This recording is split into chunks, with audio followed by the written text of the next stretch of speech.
Congratulations on the first 7-Eleven convenience store. And thank you for the check-in. I hope you enjoy your potion. My Mikey. So, today I'm kind of here. Because this can go lower for today. So that's going to be difficult to slightly set up for. Because originally, well, still the plan is to read a little bit of A Tale for the Time Being by Ruth Ozeki. However, I did not really plan this out in terms of how I would do this, because hey, looking into the microphone means that you're probably really not gonna see a lot of me usually moving around, and I'm also really not gonna be doing much aside from reading and then looking up at chat from time to time. So this is going to likely be a little bit scuffed, but that's also why I wanted to make sure that a side thing could work. But it also means that I know I knew. Let me switch over. I knew a VTuber who like mainly read, but her thing was more of a 2D, more of a PNG tuber, so it meant that doing that would have been a lot easier than still having me on screen and trying to also make that entertaining. So I don't fully know how this is gonna work out, especially when I'm gonna be looking down at the book for a majority of this, but that is also why I made sure that I could have at least some type of music playing. Which is why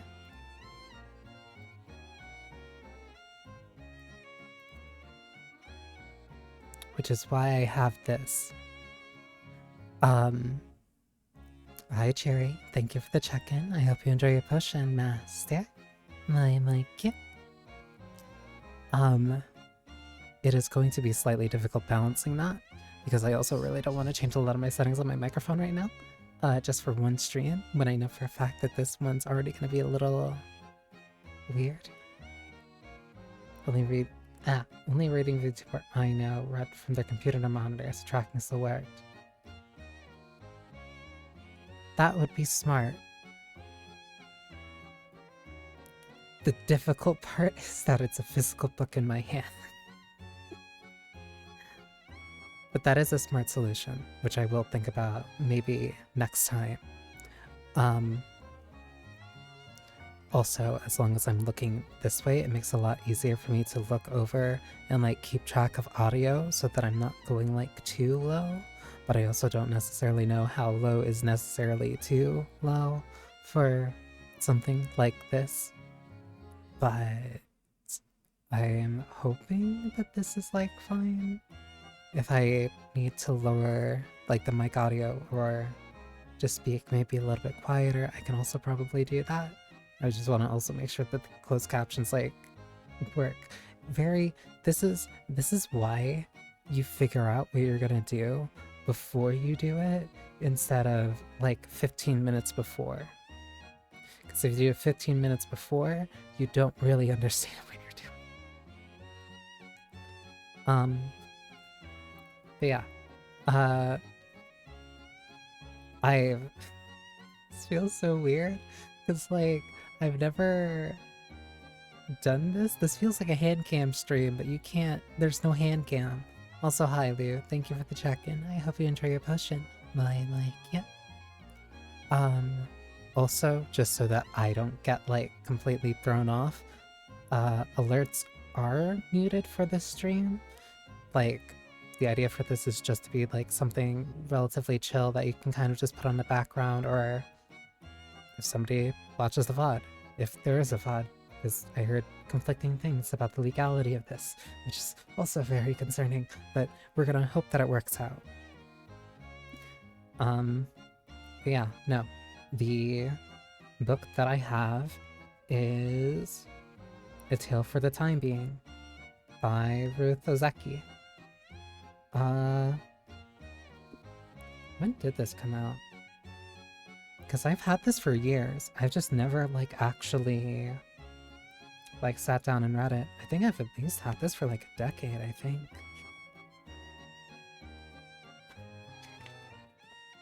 Trying to look for a copyright date.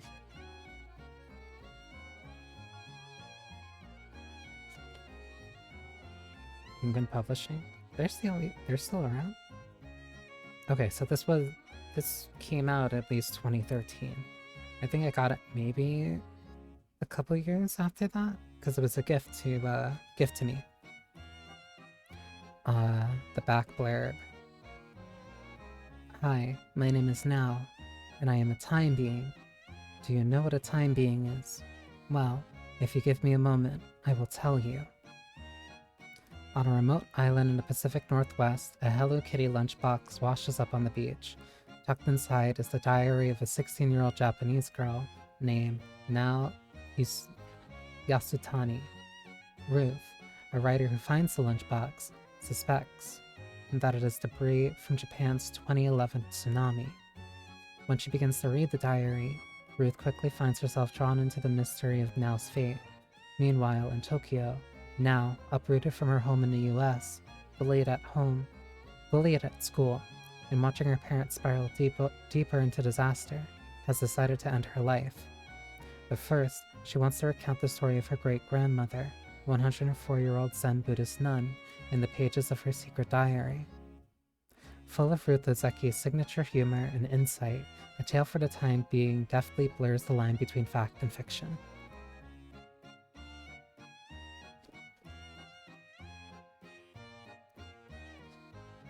I've also never really... This is kinda... It's gonna be like exposing myself a little bit. Because, hang on. There's just a bunch of different reviews that are in here. Oh yeah, this was a bestseller for a bit. More and more praise. Ah, this also feels... There might be a reason why this was also very targeted towards me. About the author. Ruth Ozeki is a novelist, filmmaker, and Zen Buddhist priest. She is the award-winning author of 3 novels, My Year of Meats, All of Her Creation, and A Tale for the Time Being. Her critically acclaimed independent films, including Having the Bones, have been screened at Sundance and aired on PBS. She's affiliated with the Brooklyn Zen Center and the Everyday Zen Foundation. She lives in British Columbia and New York City. Whether or not that's actually accurate because of time, well, who knows.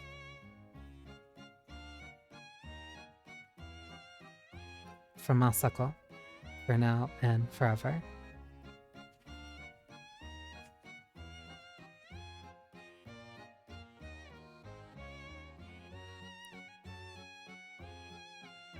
I also have a bunch of water, so there's gonna be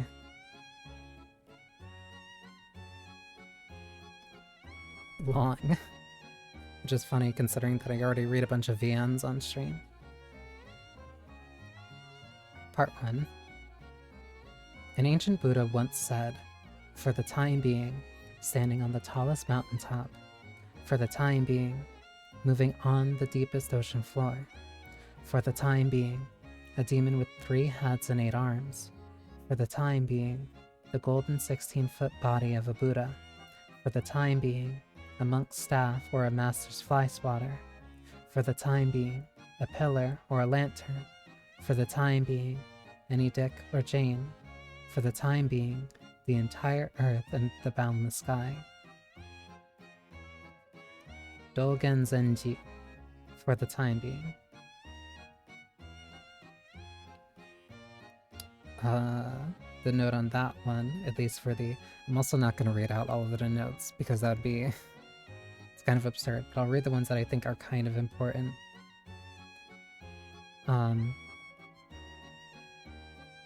Because that one for the quotation, that one for the reference on Dogen Zenji, Eihei Dogen Zenji, 1200 to 1253, Japanese Zen master and author of the Shobogenzo, the treachery of the true Dharma Eye.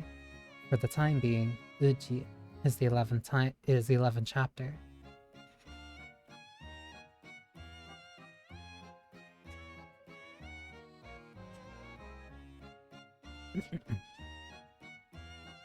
Now, 1. It's also going to be a little bit difficult to kind of differentiate between when I say now as in like current or now as in NAO for her name. I'll try to be better. I'll try to be right about how I pronounce it. That one's the subtitles is just not gonna, the closed captions just isn't gonna catch. Hi. Hi. My name is Now, and I'm a time being. Do you know what a time being is? Well, if you give me a moment, I will tell you. A time being is someone who lives in time, and that means you and me, and every one of us who is, or was, or ever will be. As for me, right now I'm sitting in a French-made cafe in Akiba Electricity Town, listening to a sad chanson that is playing sometime in your past, which is also my present. Writing this and wondering about you somewhere in the future. And if you're reading this, then maybe, by now, you're wondering about me too. You wonder about me. I wonder about you. Who are you? And what are you doing? Are you in a New York subway car hanging from a strap or soaking in your hot tub in Sunnyvale? Are you sunbathing on a sandy beach in Phuket or having your toenails buffed in Abu Dhabi? Are you a male or female or somewhere in between? Is your girlfriend cooking you a yummy dinner, or are you eating cold Chinese noodles from a box? Are you curled up with your back turned coldly toward your snoring wife, or are you eagerly waiting for your beloved lover to finish his bath so you can make passionate love to him? Do you have a cat, and is she sitting on top of your lap? Does your forehead smell like cedar, or does her forehead smell of cedar trees and fresh sweet air? Actually, it doesn't matter very much, because by the time you read this, everything will be different, and you will be nowhere in particular, flipping idly through the pages of this book, which happens to be the diary of my last days on Earth, wondering if you should keep on reading. And if you decide not to read anymore, hey, no problem. Because you're not the one I was waiting for anyway. But if you do decide to read on, then guess what? You're my kind of time being, and together we'll make magic. 2. Ugh, that was dumb. I'll have to do better. I bet you're wondering what kind of stupid girl would write words like that. Well, I would. Now would. Now is me. Naoko Yatsutani, which is my full name, but you can call me Now because everybody does. And I better tell you a little more about myself if we're going to keep on meeting like this. There's also, after that sentence is an exclamation mark with a little smiley face. So I assume that she just kind of doodled that. Actually, not much has changed. I'm still sitting in this French-made cafe in Akiba Electricity Town. And Edith Pilaf is singing another sad chanson, and Babette just bought me a coffee, and I've taken a sip. Babette is my maid, and also my new friend, and my coffee is Blue Mountain, and I drink it black, which is unusual for a teenage girl. but it's definitely the way good coffee should be drunk if you have any respect for the bitter bean. I have pulled up my sock and scratched behind my knee. I have straightened my pleats so that they line up neatly on the tops of my thighs. I have tucked my shoulder-length hair behind my right ear, which is pierced with 5 holes, but now I'm letting it fall modestly across my face. Face again, because the otaku salaryman who's sitting at the table next to me is staring, and it's creeping me out even though I find it amusing too. I'm wearing my junior high school uniform, and I can tell by the way he's looking at my body that he's got a major schoolgirl fetish. And if that's the case, then how come he's hanging out in the French maid cafe? I mean, what a dope. But you can never tell. Everything changes, and anything is possible. So maybe I'll change my mind about him too. Maybe in the next few minutes he will lean awkwardly in my direction and say something surprisingly beautiful to me, and I'll be overcome with a fondness for him in spite of his greasy hair and bad complexion. And I'll actually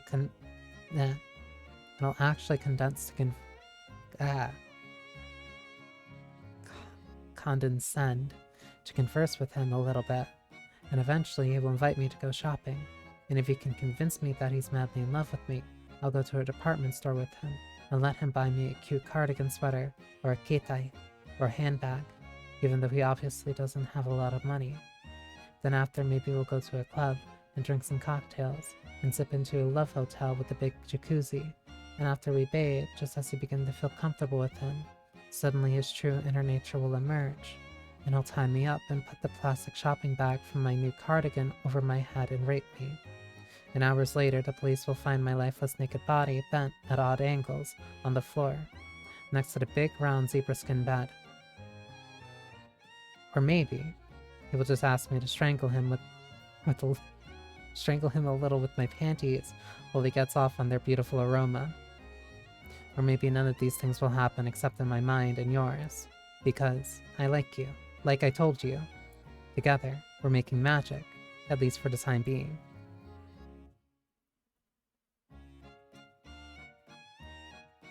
I will have to just read the words as they come, because I remember nothing about this book. That is all specifically from Nao's perspective. I can at least like partly explain this. Also, hi Sairaku. I can partly explain this because I do remember this part of it. The Nao sections are read as a first-person diary. Basically, anytime that like you've written or read a diary before, like those are how Nao's chapters are read. It is her just writing on a page, whereas the Ruth sections, which should be relatively soon, those are read more like a normal novel. So that's why I'm stream of consciousing. I'm doing the stream of consciousness, in case that wasn't obvious enough.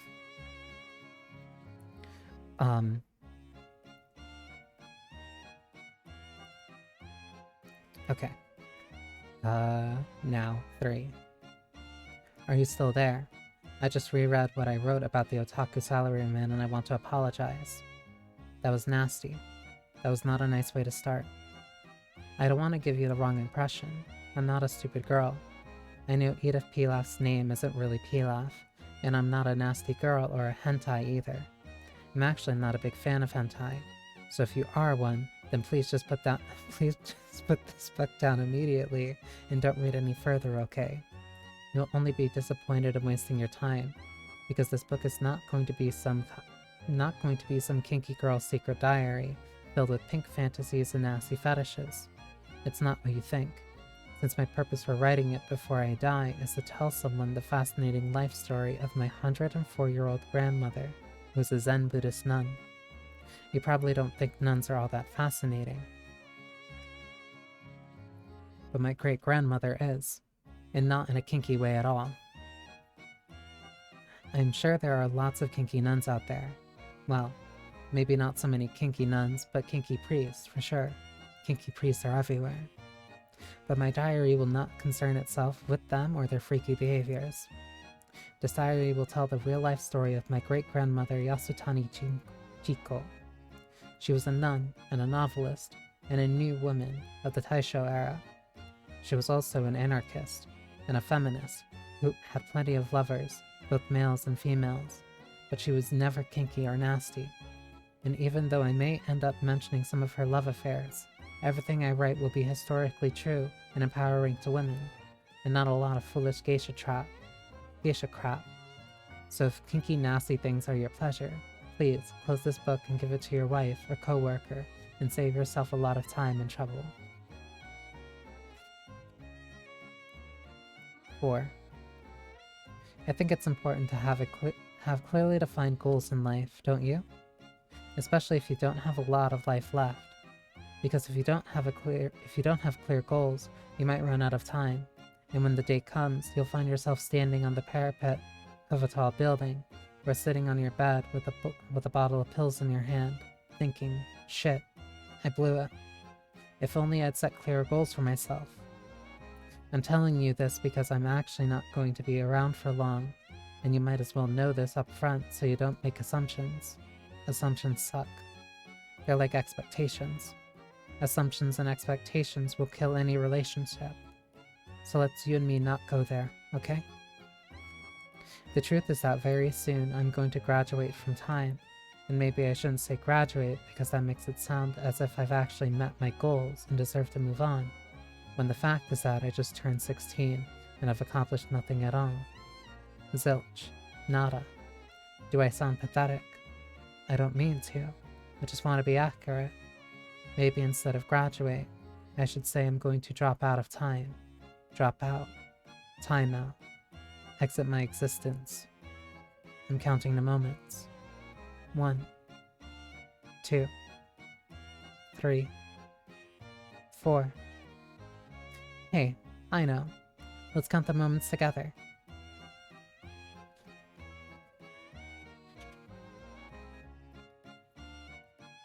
And now is the first switch over to Ruth. I remembered why I like this book.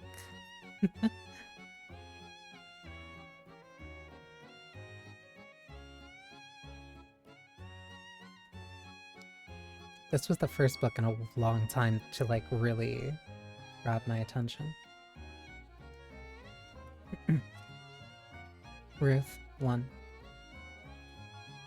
A tiny sparkle caught Ruth's eye, a small glint of refracted sunlight angling out from beneath a massive tangle of drying bull kelp, which the sea had heaved up onto the sand at full tide.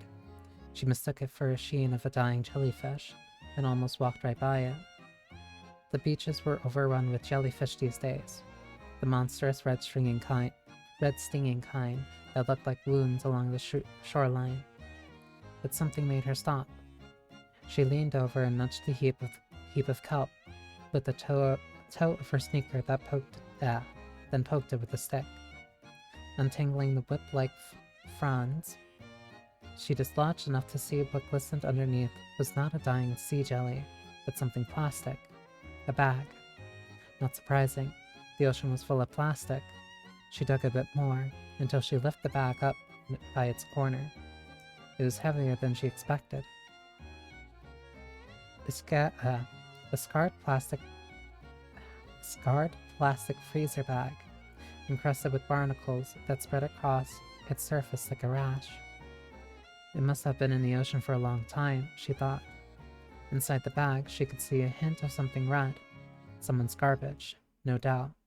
Tossed overboard, or left behind after a picnic or a rave. The sea was always heaving things up and hurling them back. Fishing lines, floats, beer cans, plastic toys, tampons, Nike sneakers. A few years later, it was severed feet. People were finding them up and down Vancouver Island, washed up on the sand. One had been found on this very beach. No one could explain what had happened to the rest of the bodies. Ruth didn't want to think about what might be rotting inside the bag. She flung it further up the beach. She would finish her walk and then pick it up on the way back, take it home, and throw it out. 2. I'm like, throwing my book around. What's this? Her husband called from the mudroom. Ruth was cooking dinner, chopping carrots and concentrating. This, Oliver repeated when she didn't answer. She looked up. He was standing in the doorway of the kitchen, dangling the large card freezer bag in his fingers. She left it out on the porch, intending to deposit it in the trash, but she'd gotten distracted. I'll leave it, she said. It's garbage. Something I picked up on the beach. Please don't bring it in the house. Why did she have to explain? But there's something in it, he said. Don't you want to know what's inside? No, she said. Dinner's almost ready. He brought it in anyway and laid it on the kitchen table, scattering sand. He couldn't help it. It was his nature to need to know, to take things apart and sometimes put them back together. The freezer was filled with plastic shrouds containing the tiny carcasses of birds, shrews, and other small animals that their cat had brought in, waiting to be dissected and stuffed. It's not just one bag, he reported, carefully unzipping the first and laying it aside. It's bags within bags. The cat, attracted by all the activity, jumped up on the table to help. He wasn't allowed on the table. The cat had a name, Schrodinger, but they never used it. Oliver called him the pest, but sometimes more than to pesto. He was always doing bad things, disemboweling squirrels in the middle of the kitchen, leaving small shiny organs, kidneys, and intestines right outside their bedroom door, where Ruth would step on them with her bare feet on her way to the bathroom at night. They were a team, Oliver and the cat. When Oliver went upstairs, the cat went upstairs. When Oliver came downstairs to eat, the cat came downstairs to eat. When Oliver went outside to pee, the cat went outside to pee. Now Ruth watched the two of them as they examined the contents of the plastic bags. She winced, anticipating the stench of someone's rotting picnic, or worse, that would ruin the fragrance of their meal. Lentil soup. They were having lentil soup and salad for dinner, and she just put in the rosemary. Do you think you could dissect your garbage out on the porch? You picked it up, he said. And anyway, I don't think it's garbage. It's too neatly wrapped. He continued his forensic unpeeling.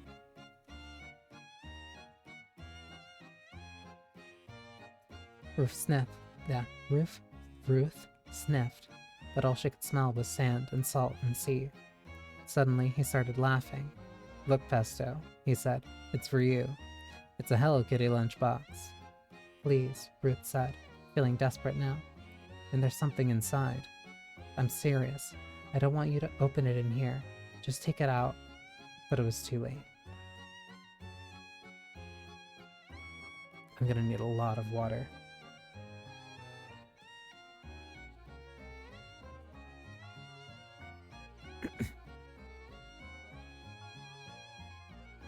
He smoothed the bags flat, laid them out on top of one another in descending order of size, then sorted the contents into 3 neat collections.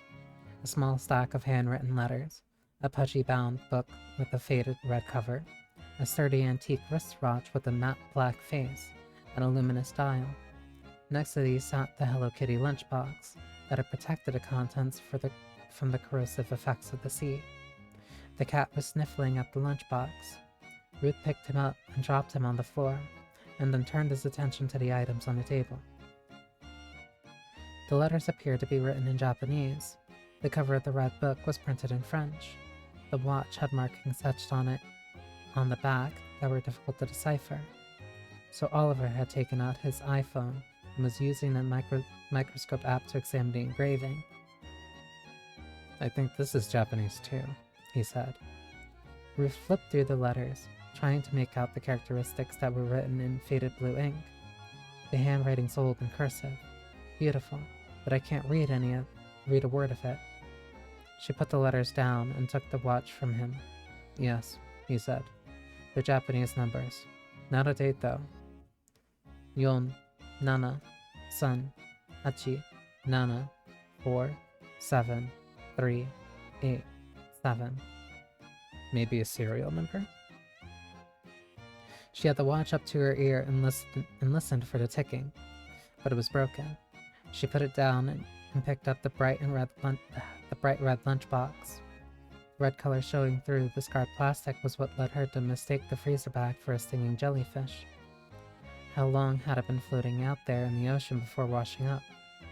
The lunchbox lid had a rubber gasket around the rim. She picked up the book, which was surprisingly dry. The cloth cover was soft and worn, its covers blunt from rough handling. She put the edge to her nose and inhaled the musty scent of milkweed pages and dust. She looked at the title. A la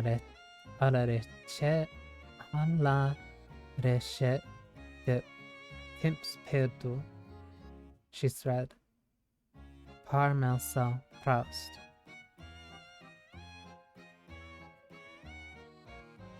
4. They liked books. All books, but especially old ones, and their house was overflowing with them. There were books everywhere, stacked on shelves and piled on the floor, on chairs, on the stairway treads, but neither Ruth nor Oliver minded. Ruth was a novelist, and novelists,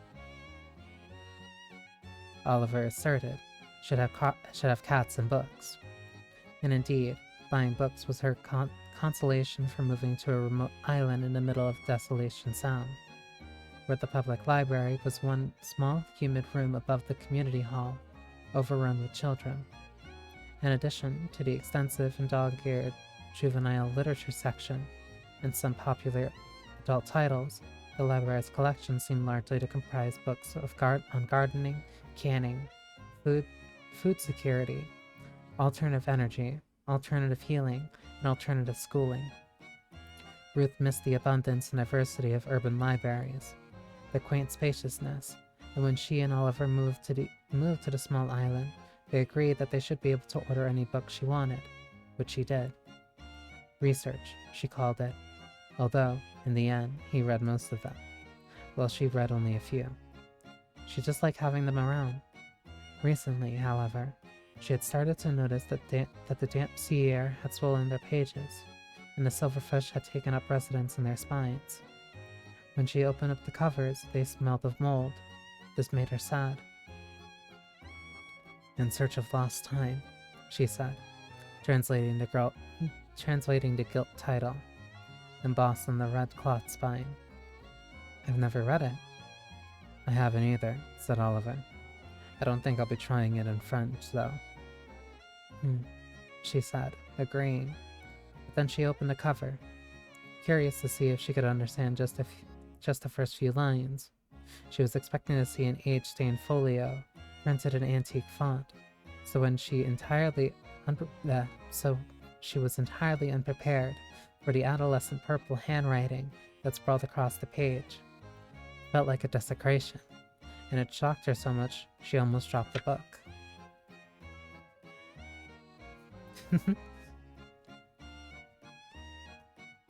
5. Print is predictable and impersonal, conveying information in a mechanical transaction with the reader's eye. Handwriting, by contrast, resists the eye, reveals its meaning slowly, and it is inanimate as skin. Ruth stared at the page. The purple words were mostly in English, with some Japanese characters scattered here and there, but her eye wasn't really taking in their meaning as much as a felt scene. Murky and emotional of the writer's presence. Felt sense. Murky and emotional of the writer's presence. The fingers that had gripped the purple gel pen must have belonged to a girl, a teenager. Her handwriting, these loopy purple marks, pressed onto the page, retaining her moods and anxieties. And the moment Ruth laid eyes on the page, she knew without a doubt that the girl's fingertips were pink and moist, and that she had bitten her nails down to the quick. Ruth looked more closely at the letters. They were round and a little bit sloppy, as she now imagined the girl must be too. But they stood more or less upright and marched gamely across the page at a good clip, not in a hurry, but not dawdling either. Sometimes, at the end of a line, they crowd they crowded they crowded each other a little, like people jostling to get onto the elevator or into a subway car just as the doors were closing. Don't do that. Don't do that. Don't rush to get into the subway car if the doors are closing. It's not good for anybody, and it's especially not good for you.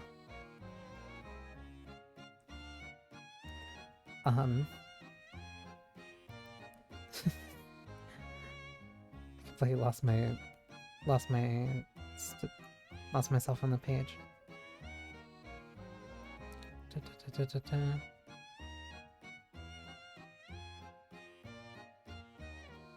Sometimes at the end of the line, they crowded each other a little, like people jostling to get onto the elevator or into a subway car just as the doors were closing. Ruth's curiosity was piqued. It was clearly a diary of some kind. She examined the cover again. Should she read it? Deliberately, now, she turned to the first page, feeling vaguely prurient. Like an eavesdropper or a peeping Tom. Novelists spend a lot of time poking their noses into other people's business. Ruth was not unfamiliar with this feeling. Hi, she reads. My name is Now, and I am a time being. Do you know what a time being is? If you were in that much of a rush, you should have been there early.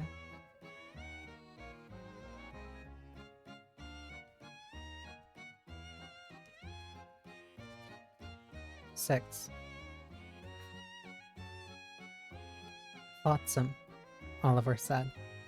He was examining the barnacles that had gotten onto the surface of the outer plastic bag. I can't believe it. Ruth glanced up from the page. Of course it's Flotsam, she said. Or Jetsam. The book felt warm in her hands, and she wanted to continue reading, but heard herself asking instead, what's the difference anyway? Flotsam is accidental, stuff floating around the sea. Jetsam's been jettisoned. It's a matter of intent. So you're right. Maybe this is a Jetsam. Maybe this is Jetsam. He laid the bag down to the table. I think it's starting. What's starting? Drifters, he said, escaping the orbit of the Pacific Gyre. His eyes were sparkling, and she could tell he was excited. She rested the book in her lap. What's a gyre? There are 11 great planetary gyres, he said. Two of them flow directly towards us from Japan, and diverge just off at the BC coastline. The smaller one, the Aleut Gyre, goes north toward the Aleutian Islands. Aleutin. Aleutian, I believe. The larger one goes south. It's sometimes called the Turtle Gyre, because the sea turtles ride it when they migrate from Japan to Baja. He held up his hands to describe a big circle. The cat, who had fallen asleep on the table, must have sensed his excitement, because he opened a green eye to watch. Imagine the Pacific, Oliver said. The Turtle Gyre goes clockwise, and the Aleut Gyre goes counterclockwise. His hands move in great arcs and spirals in the ocean's flow. Isn't this the same as Kuroshio? Isn't this the same as Kuroshio? He told her about the Kuroshio. Kuroshio.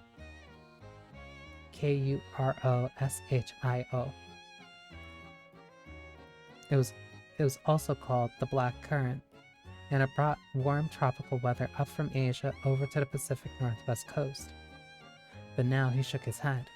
Not quite, he said. Gyres are bigger, like a string of currents. Imagine a ring of snakes, each biting the tail of the one ahead of it. The Kuroshio is one of the 4 or 5 currents that make up the Turtle Gyre. She nodded. She closed her eyes and pictured the snakes. Each gyre orbits at its own speed, he continued, and the length of an orbit is called a tone. Isn't that beautiful? Like the music of the spheres. The longest orbital period is 13 years, which establishes the fundamental tone. The turtle gyre has a half tone of 6 and half the turtle gyre has a half tone of 6.5 years. The lute gyre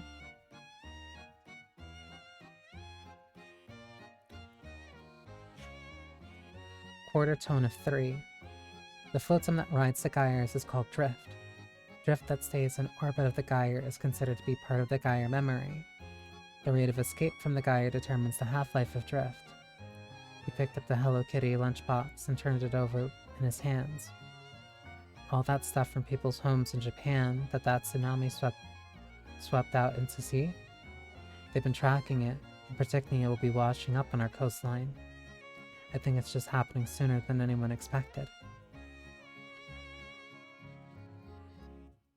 Switching back to now.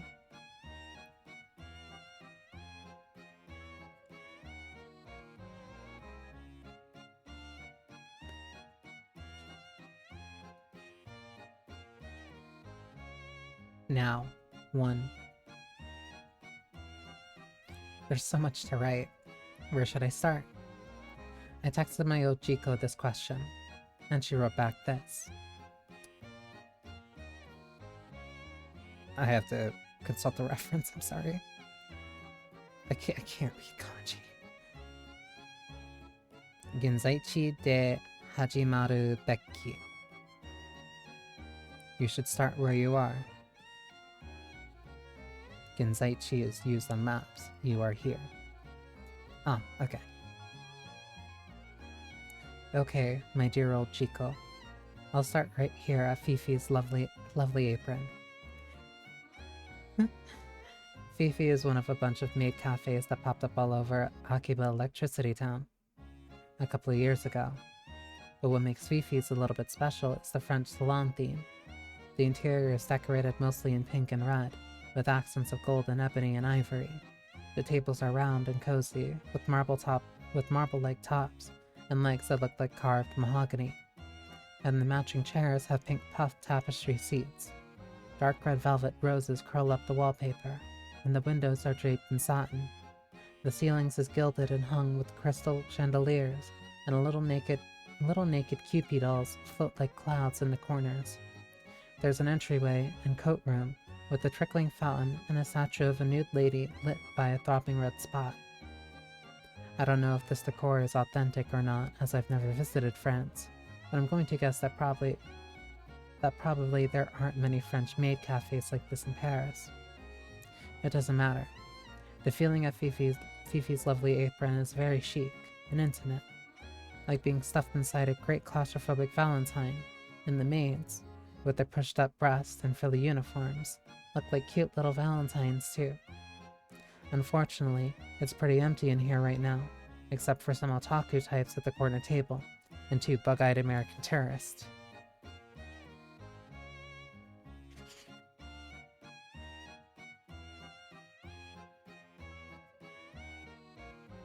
The maids are standing in a sulky line, picking at the lace on their petticoats and looking bored and disappointed with us, like they're hoping for some new and better customers to come in and liven things up.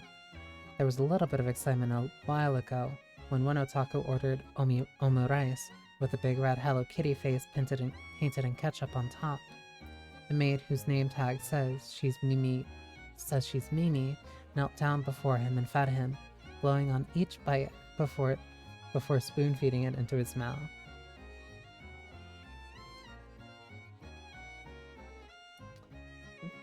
Something about, well, certain Americans, certain people in maid cafes, you can definitely tell.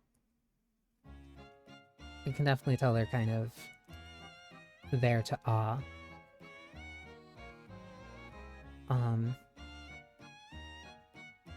The Americans got a real kick out of that, which was hilarious. I wish you could have seen it. But then he finished, and Mimi took his dry plate away, and now it's boring again. The Americans are just drinking coffees. The husband is trying to get his wife to let him order a Hello Kitty omurice too, but she's way too uptight.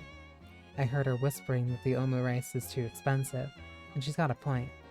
The food here is a total ripoff, but I get my coffee for free because Babette is my friend. I'll let you know if the wife loosens up and changes her mind. It didn't used to be this way. Back when maid cafes were Ninki number one. Babette told me that the customers used to line up and wait for hours just to get a table, and the maids were all the prettiest girls in Tokyo, and you could hear them over the noise of Electricity Town calling out, Okaeri nasai, Okaeri nasai, hang on, I can do this.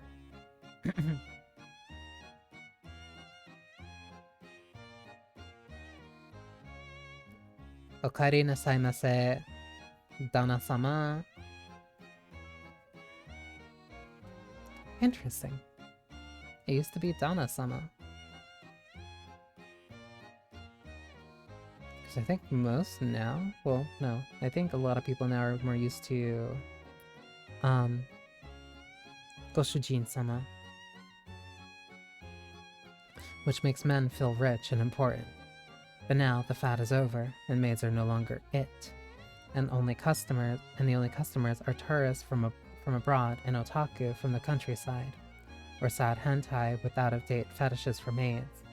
And the maids too are not so pretty or cute anymore, since you can make a lot of money being a nurse at a medical cafe, or a fuzzy plushie in Bedtown. French maids are downward trending for sure. Everyone knows this, so nobody's bothering to try very hard. You could say it's a depressing ambience, but personally, I find it relaxing exactly because nobody's trying too hard. What's depressing is when everyone is trying too hard. And the most depressing thing of all is when they're trying too hard and actually thinking that they're making it. I'm sure that's what it used to be like around here, with all the cheerful jangle of bells and life and laughing, and lines of customers around the block, and cute little maids sucking up to the cafe owners, who slouch around in their designer sunglasses and vintage levies, like dark princes or game empire moguls. Those dudes had a long, long way to fall. So I don't mind this at all. I kind of like it because I know I can always get a table here at Fifi's Lovely Apron, and the music is okay, and the maids know me now, and usually leave me alone. Maybe it should be called Fifi's Lovely Apron. Fifi's Lonely Apron.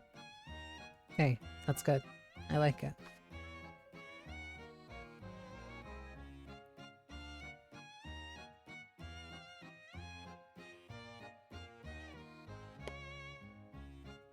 Two. My Jiko really likes it when I tell her lots of details about modern life. She doesn't get out very much anymore because she lives in a temple in the mountains in the middle of nowhere and has renounced the world. And also, there's the fact of her being 104 years old. I keep saying that's her age, but actually I'm just guessing. We don't really know for sure how old she is, and she claims she doesn't remember either. When you ask her, she says, Zuibun naka ikasarete itadaite orimasu ne. I have been alive for a very long time, haven't I?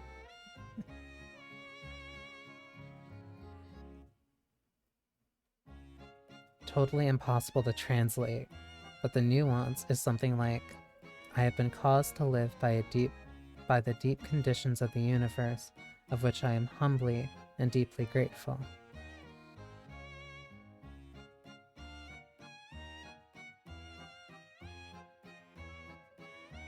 P. Arai calls it the gratitude tense, and says the beauty of this grammatical construction is that there is no finger pointing to a source.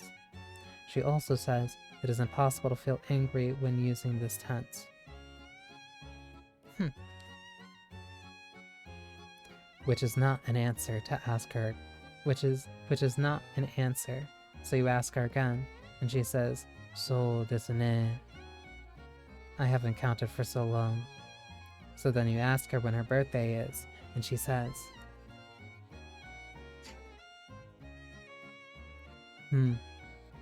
I don't really remember being born. And if you pass to her some more and ask her how long she's been alive, she says, I've always been here as far as I remember. Well, duh, Granny. All we know for sure is that there is nobody older than her who remembers, and the family register at the ward office got burned up in a firebombing during World War II. So basically, we have to take her word for it. A couple of years ago, she kind of got fixated on 104, and that's what it's been ever since.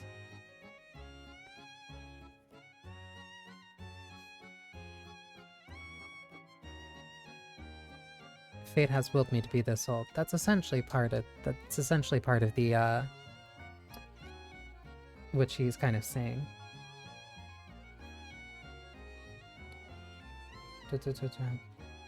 And as I was saying, my old Jiko really likes details, and she likes it when I tell her about all the little sounds and smells and colors and lights, and the advertising and people and fashions and newspaper headlines that make up the noisy ocean of Tokyo, which is why I've trained myself to notice and remember. I tell her everything about cultural trends and news items. I read about high school girls who... Sorry. Sorry. No one snuck up on me.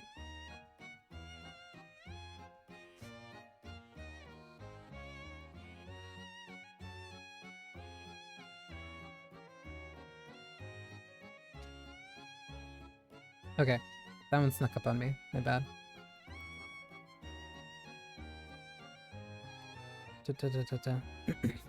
And as I was saying, my Ojiko really likes details, and she likes it when I tell her about all the little sounds and smells and colors and lights and advertising and people and fashions and newspaper headlines that make up the noisy ocean of Tokyo, which is why I've trained myself to notice and remember. I tell her everything about cultural trends and news items I read about high school girls who get raped and suffocated with plastic bags in love hotels. You can tell Granny all that kind of stuff, and she doesn't mind. I don't mean it makes her happy. She's not a hentai. But she understands that shit happens, and she just sits there and listens and nods her head and counts the beads on her juzu, saying blessings for those poor high school girls and the perverts and all the beings who are suffering in the world. She's a nun, so that's her job.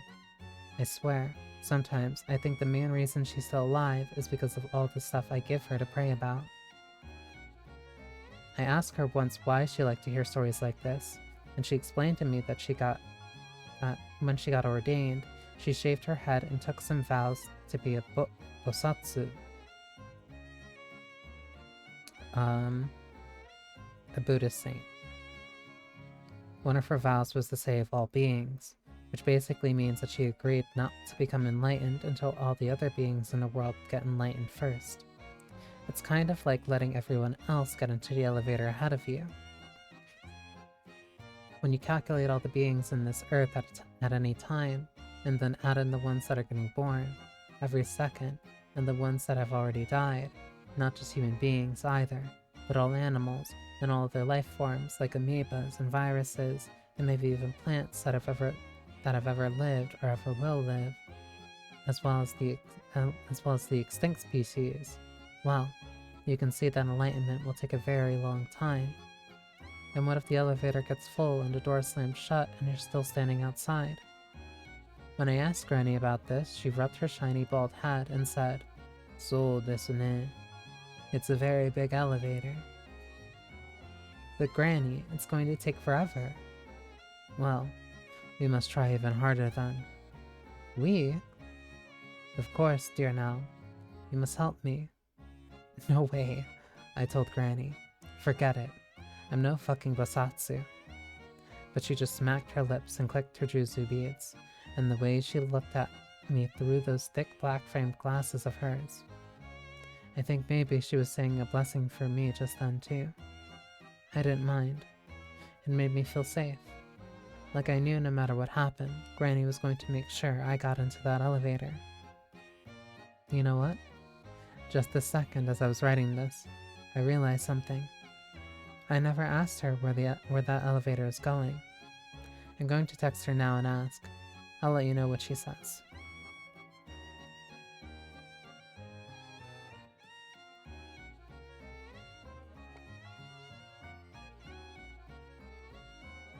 Buddhist monks are cool. It's like really the only thing that I have to add to that. Can I get through this paragraph in a minute? No, I don't think I can. Not if I'm speed reading. Because ads are right about to start. So, give me a sec so I can stand up and stretch and not look at words that are like close to my face. Yes, this was a monk that is currently living in the current day. Well, current day as in like, what, 2012 Japan? So like, well, no. It would have been 2010, 2011. Sometime before 2011 if it was during the tsunami. So like, relatively modern day. So, let me BRB so I can stand up and stretch my arms, because ads are playing.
Trying to think of another song, because if I listen to this for 4 hours straight, I think I'm gonna lose it.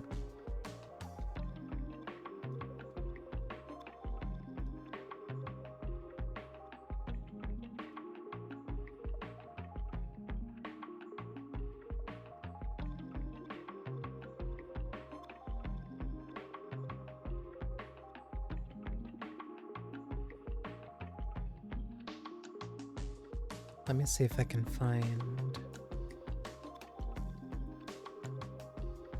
something quiet and slow.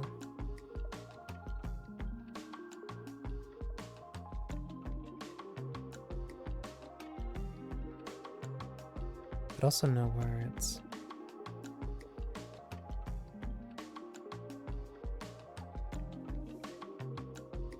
Not at all doing this so that I can get an additional second to kind of like stretch my arms.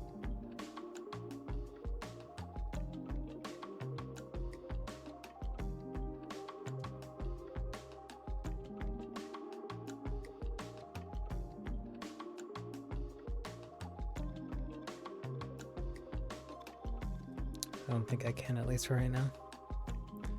I don't think I can, at least for right now, because I can't think of one. Today has been relatively slow, but alright.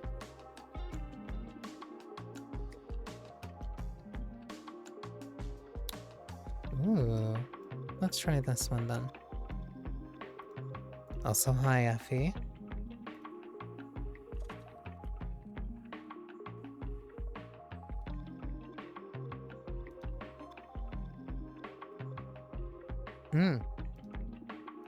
This works.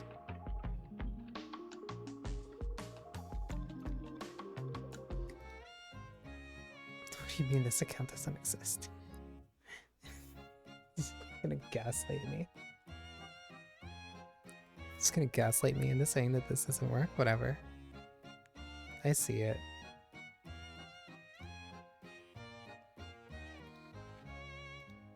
Okay.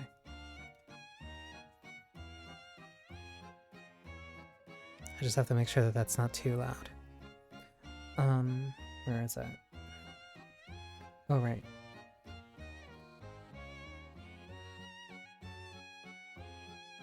The paragraph.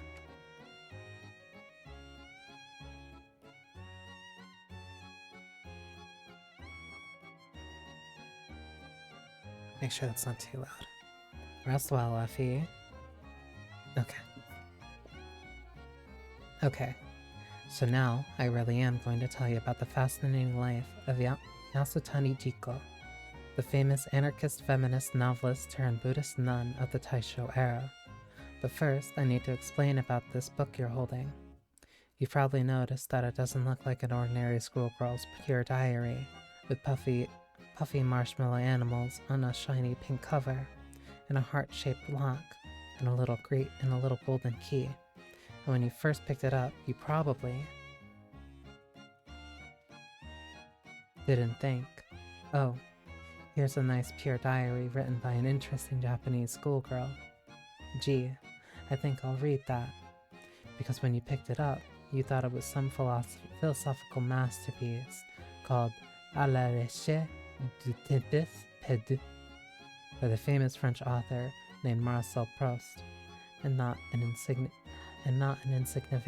insignificant diary of a nobody named Nao Yasutani. So it just goes to show that it's true what they say. You can never tell a book by its cover. I hope you're not too disappointed. What happened is that the Marcel Proust book got hacked, only I didn't do it. I bought it this way, pre-hacked, in a little handicraft boutique over in Harajuku, where they sell one-of-a-kind DIY goods like croquet scarves and ketai pouches and beaded cuffs and other cool stuff. Handicraft is a big super fad in Japan, and everyone is knitting and beading and crocheting and making pepakura. Ooh, what was that? Paper crafts. But I'm quite clumsy, so I have to buy my DIY goods if I want to keep up with the trend.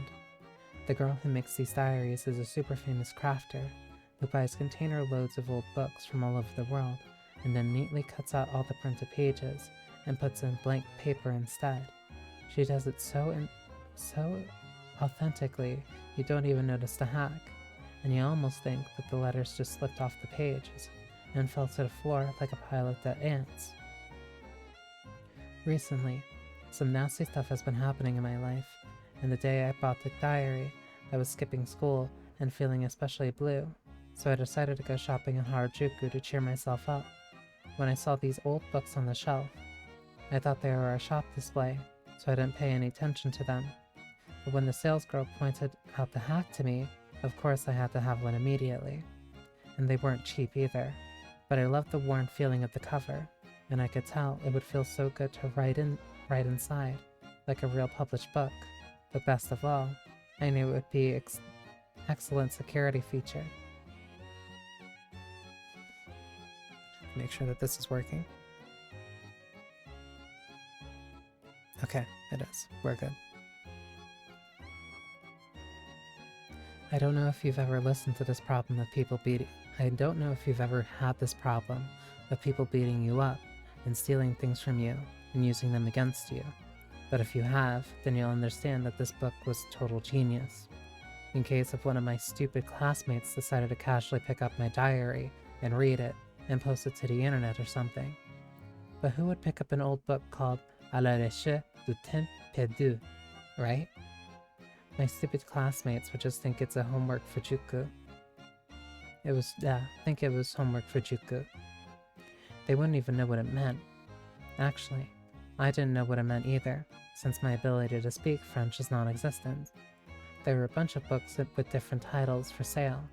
Some of them were in English, like Great Expectations or Gulliver's Travels, which were okay, but I thought it would be better to buy a title I couldn't read, since knowing the meaning might possibly interfere with my own creative expression.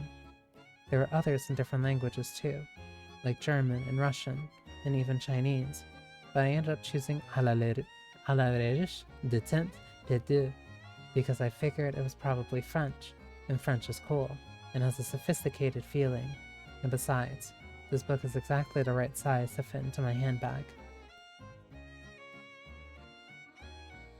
4. The minute I bought the book, of course, I wanted to start writing in it. So I went to a nearby Kisa and ordered a Blue Mountain. Then I took out my favorite purple gel ink pen and opened the book to the first creamy page. I took a bitter sip and waited for the words to come.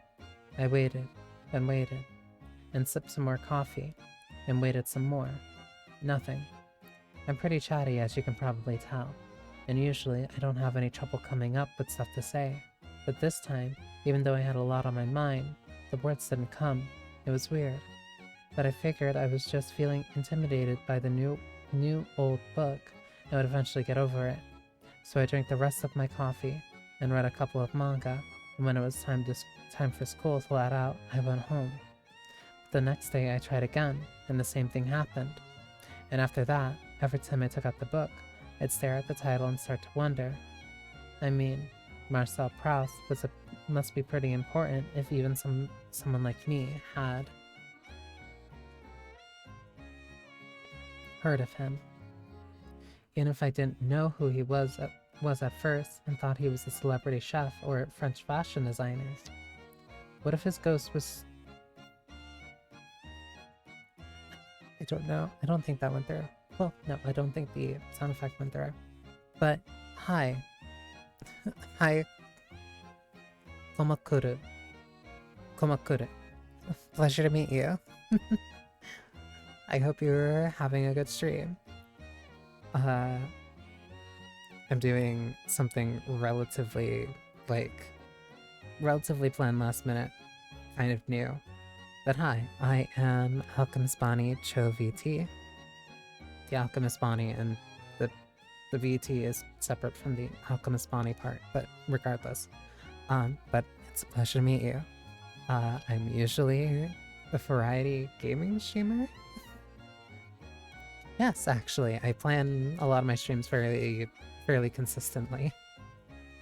Which is all the more funny that I just didn't plan out how to do this one at all, given that I had multiple weeks, but you know what, it worked out. Listen, you can also get by perfectly well by being very... You don't need a hard schedule to make things work. It just works for me. I learned that I work best with a schedule. But... Hello. I hope you had a good stream. I typically play I play some visual novels typically on Tuesday. I play some games like Deadlock, Marvel Rivals. I do a variety of different things. And then also, sometimes, for different reasons or scenarios, I am brought into either the ASMR category, or reading, or chatting, or doing various other things. So, yeah. Thank you for rating into me, and I hope you... I'm trying to word this right. It's just gonna sound stupid because it's just like, I appreciate the raid. If you need to get water or eat, pushing care is important. But yeah. Thank you for trusting me with your community.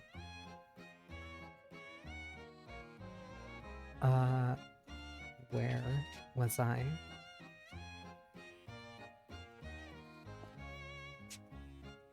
I lost my pace slightly. Nope, I found it.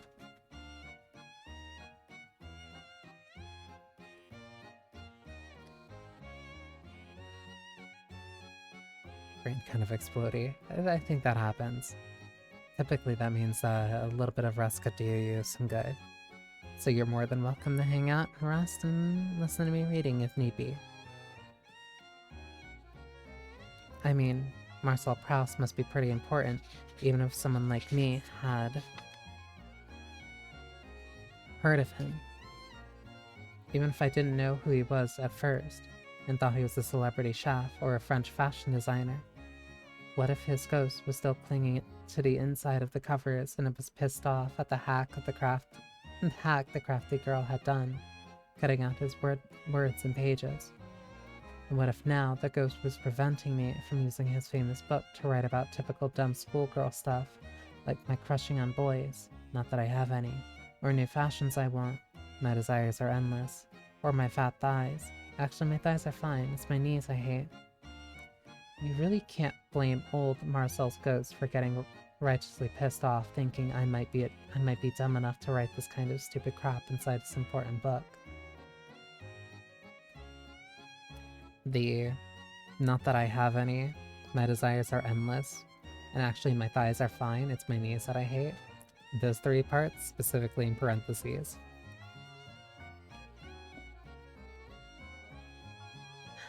I type and speak the same way as like a 13-year-old Japanese schoolgirl from 2011. Like, what? The fact that this didn't change?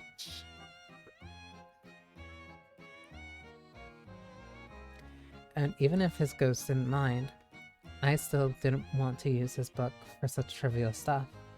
Even if those weren't my last days on Earth. Even if these weren't my last days on Earth. But since these are my last days on Earth, I want to write something important too. Well, maybe not important, because I don't know anything important, but something worthwhile. I want to leave something real behind. But what can I write about that's real? Sure, I can write about all the bad shit that's happened to me, and my feelings about my dad and my mom and my so-called friends, but I don't particularly want to. Whether I think about my stupid empty life, I come to the conclusion that I'm just wasting my time, and I'm not the only one.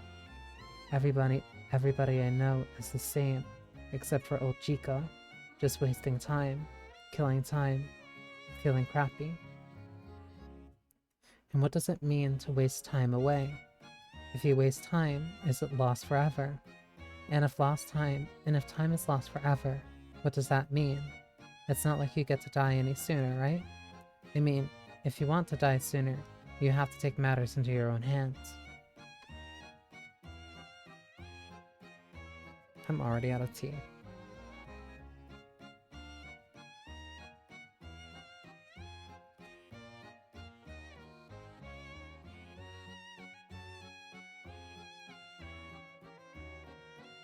This is also why I don't do audiobooks. Reading for an incredibly long time, like, kills my throat so quickly. So I don't think this one will probably go for like 6 hours, just because I don't think I can keep it up like that. So anyway, what? 5. So anyway, these distracting thoughts about ghost and time kept drifting through my mind every time I tried to write in old Marcel's book. Until finally, I decided that I had to know what the title meant. I asked Babette, but she couldn't help me because of course she's not a real French maid. Just a high school dropout from Chiba Prefecture. And the only French she'd known is a couple of sexy phrases she picked up from this farty old French professor she was dating for a while.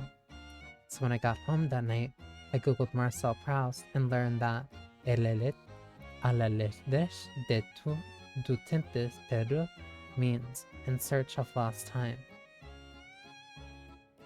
Weird, right? I mean, there I was, sitting in a French-made cafe in Akiba, thinking about lost time, and old Marcel Proust was sitting in was sitting in France 100 years ago, writing a whole book about the exact same subject. So maybe his ghost was lingering between the covers and hacking into my mind, or maybe it was just a crazy coincidence. But either way, how cool is that? I think coincidences are cool, even if they don't mean anything. Who knows? Maybe they do. I'm not saying everything happens for a reason. It was more just that it felt as if me and old Marcel were on the same wavelength. The next day, I went back to Fifi's and ordered a small pot of lapsang sochong, which I drink sometimes as a break from Blue Mountain. And as I sat there, sipping the smoky tea and nibbling a French pastry, waiting for Babette to set me up on a date, I started to wonder, how do you search for lost time anyway? It's an interesting question, so I texted it to old Chico, which is what I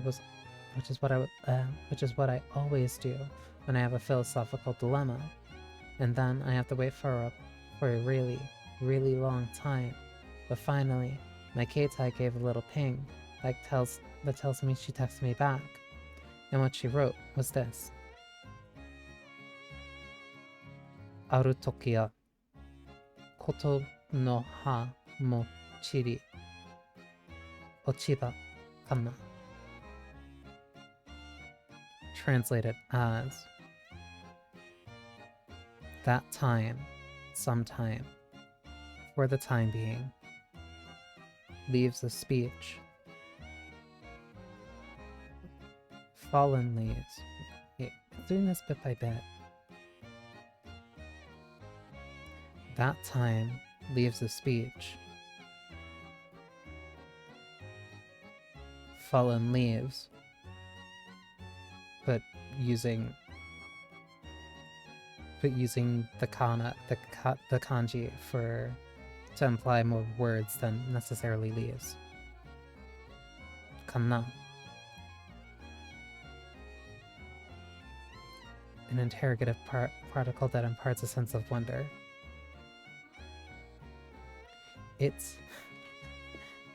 This one is so dense. This is why I can't. Which means something like this. For the time being, words scatter. Are they fallen leaves?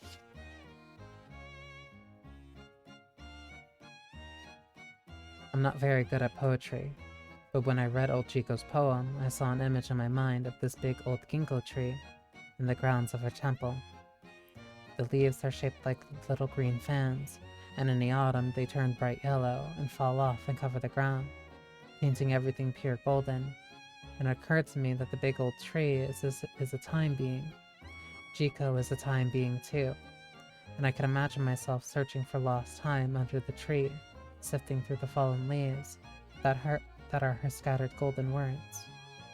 The idea of the time being comes from a book called Shobogenzo that an ancient Zen master named Dogen Zenji wrote about 800 years ago, which makes him even older than Jiko or even Marcel Proust. Dogen Zenji is one of Jiko's favorite authors, and he's lucky because his books are important and still kicking around. Unfortunately, everything Jiko wrote is out of print, so I've actually never heard her words, but she tells me lots of stories, and I started to think about how many words and stories how words and stories are time beings too. And that's when the idea popped into my mind of using Marcel Proust's important book to write down my old Chico's life.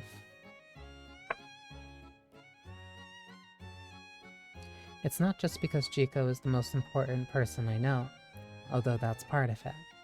And it's not just because she's incredibly old and was alive back when Marcel Proust was writing his book about time.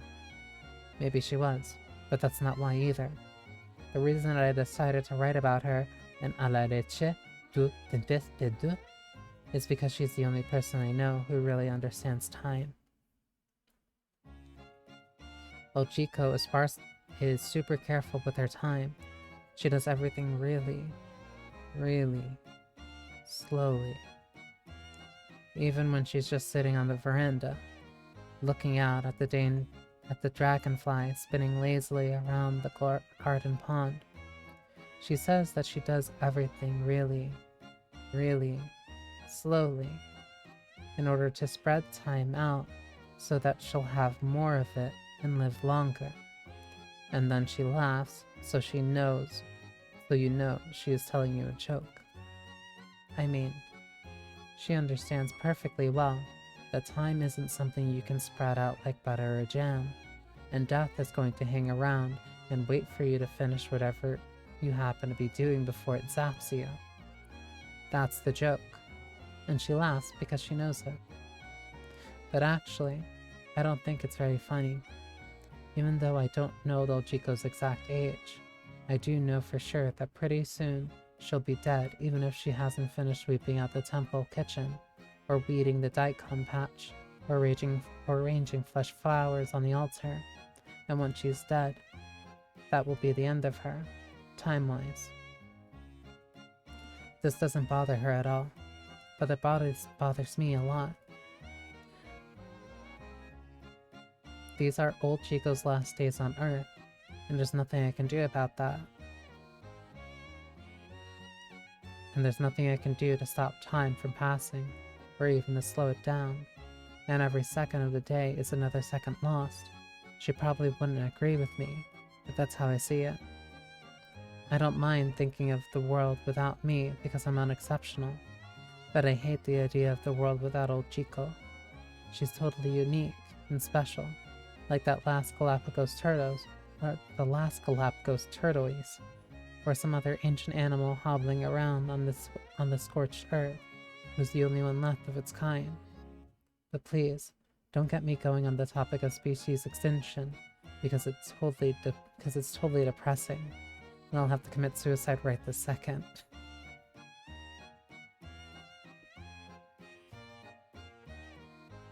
I do talk like a 13-year-old girl in Japan in 2011.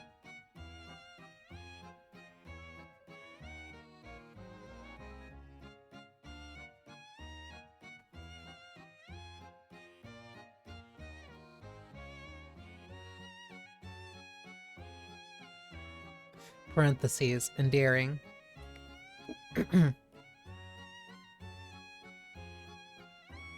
Okay, now, well, 6. Okay, now, why are you doing this? Like, what's the point? This is a problem.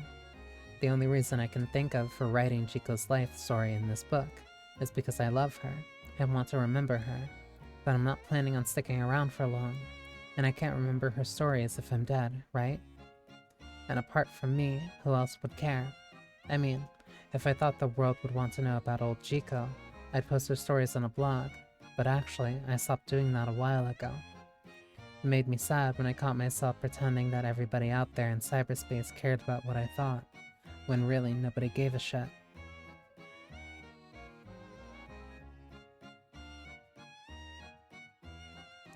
Oh, I forgot another aspect about this book that's very unique.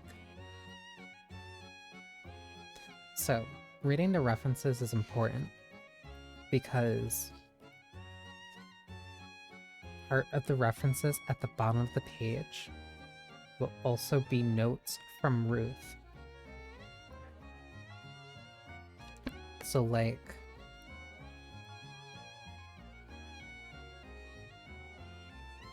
the note on that last sentence of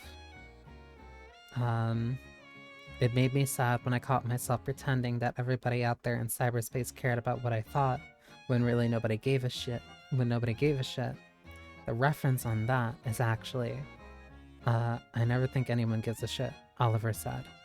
Is that sad? I don't think it's sad.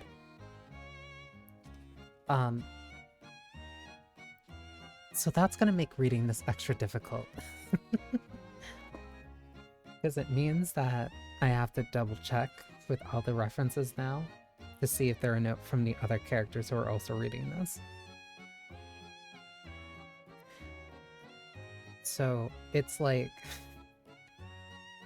how do I describe this? This is me reading a book focused on two people reading a book for somebody who is expecting a reader to read their book because it's partly a diary. And then in that book, there are now being references to the two people who are reading it, on top of the fact that I am reading it, on top of the fact that I am also streaming myself reading it to a group of people who are also listening to me reading this. And then after that, there is going to be a VOD of this. It's like too insanely metatextual. It's like bizarre. But this works. And when I multiplied that sad feeling by all the millions of people in their lonely little rooms, furiously writing and posting to their lonely little pages that nobody has time to read because they're also busy writing and posting, it kind of broke my heart. Reference for that one. Once the writer in every individual comes to life, and that the time is not far off, we are in an age of universal deafness and lacking of understanding. Milan Kundera, Book of Laughter and Forgetting, 1980.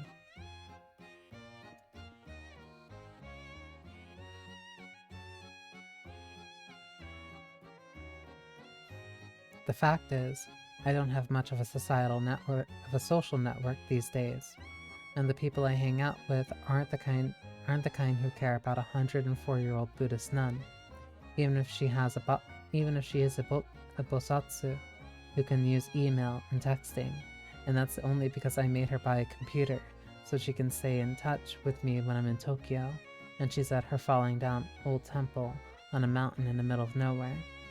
She's not crazy about new technology, but she does pretty well for a time being with cataracts and arthritis in both her thumbs.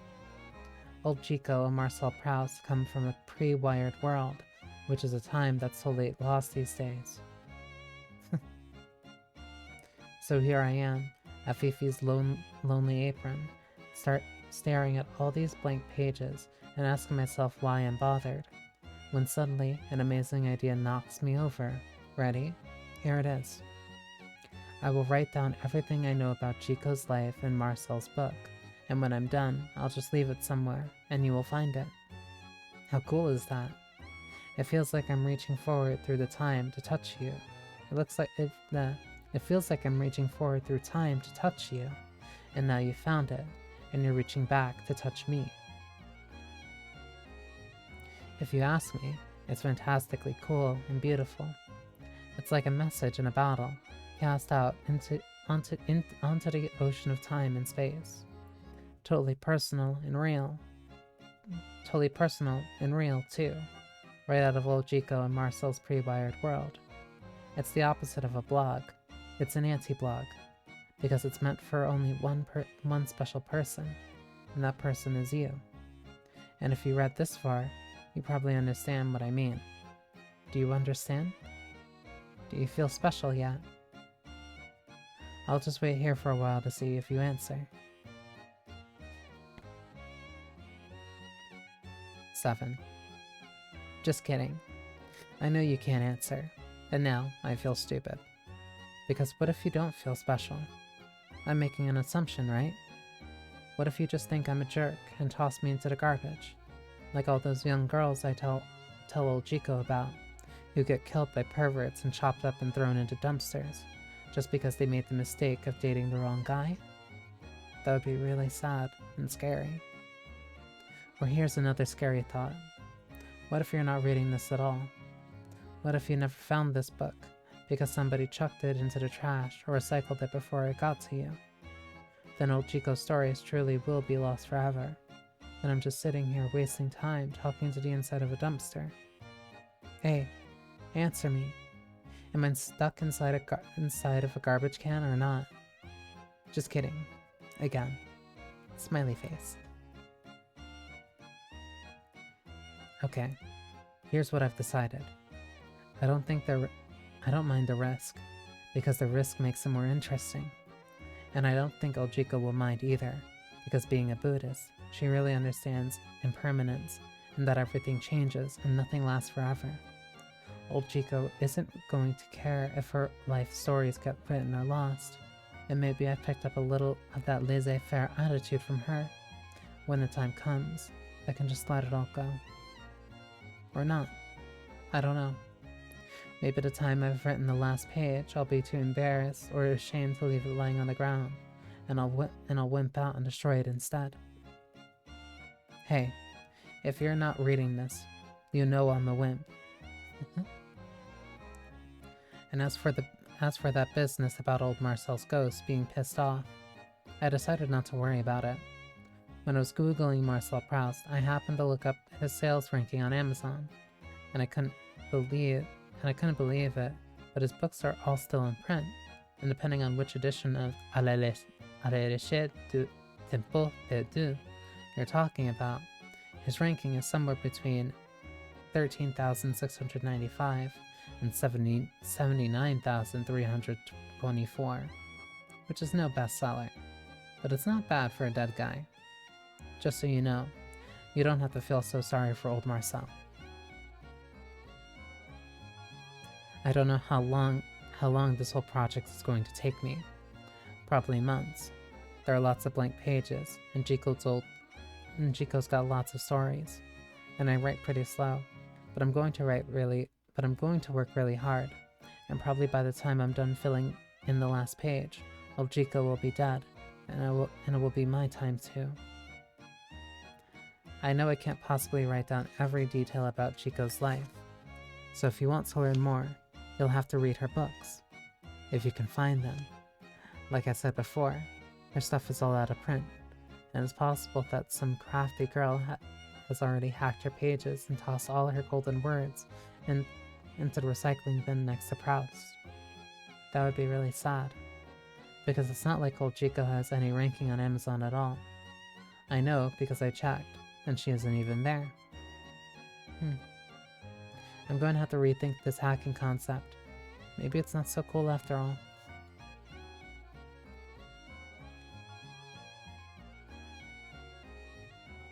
Man, I really like that. Because, well, I'm gonna use this as kind of like an excuse to take like a quick break.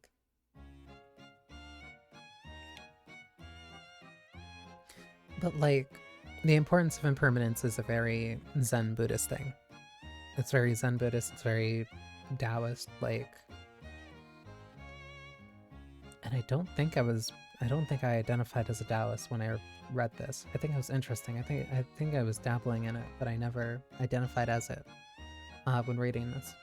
So seeing that was it's like, oh. That probably explains a lot of my feelings on certain things. Like, or a lot of it being like my comfort with impermanence. And impermanence just as the concept, not as like, not as me trying to hide or word something else.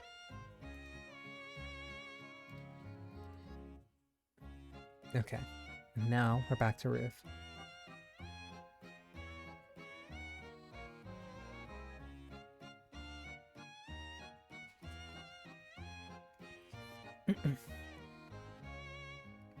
The cat had climbed up onto Ruth's desk and was preparing to make the...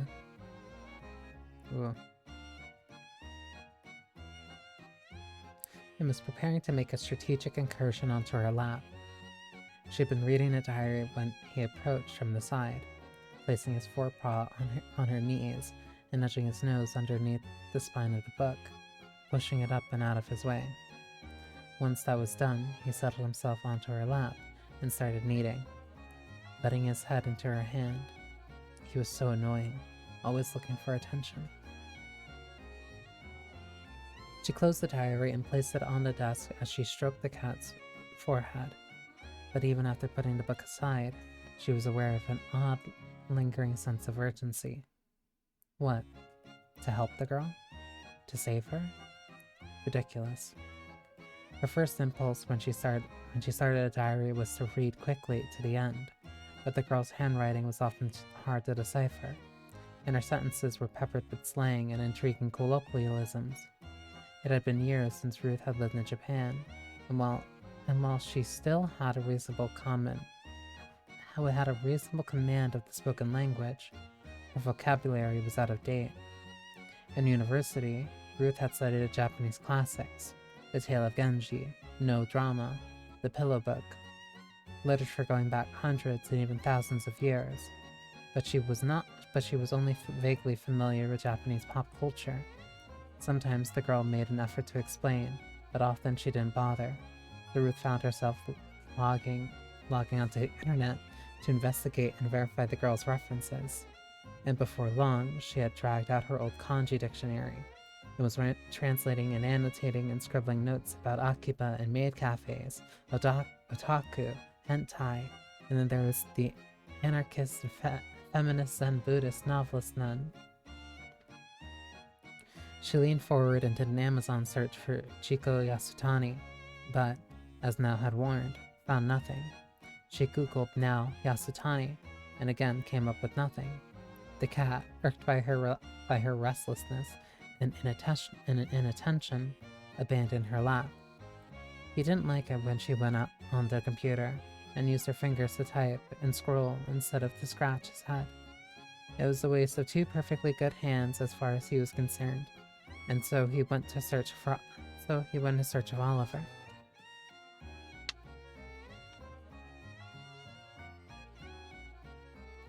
She had better luck with Dogen, whose masterwork, Shobogenzo, or The Treasury of the True Dharma,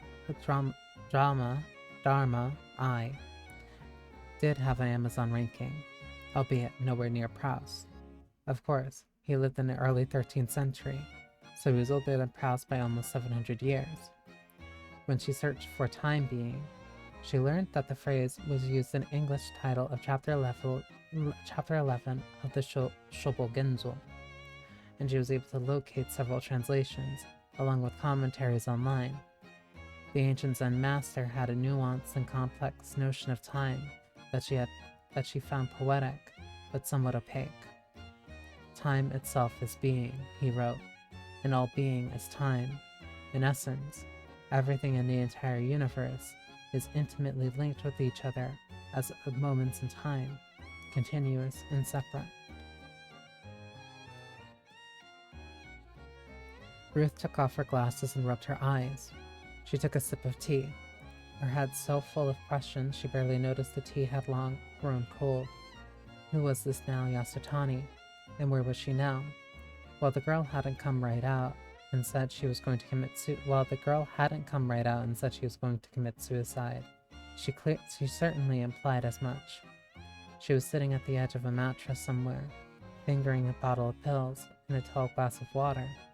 Or had that hentai gotten to her first? Or perhaps she had decided not to kill herself, only to fall victim to the earthquake and tsunami instead. Although that didn't make a lot of sense. The tsunami was in Tohoku, in northern Japan. Now was writing in a maid cafe in Tokyo.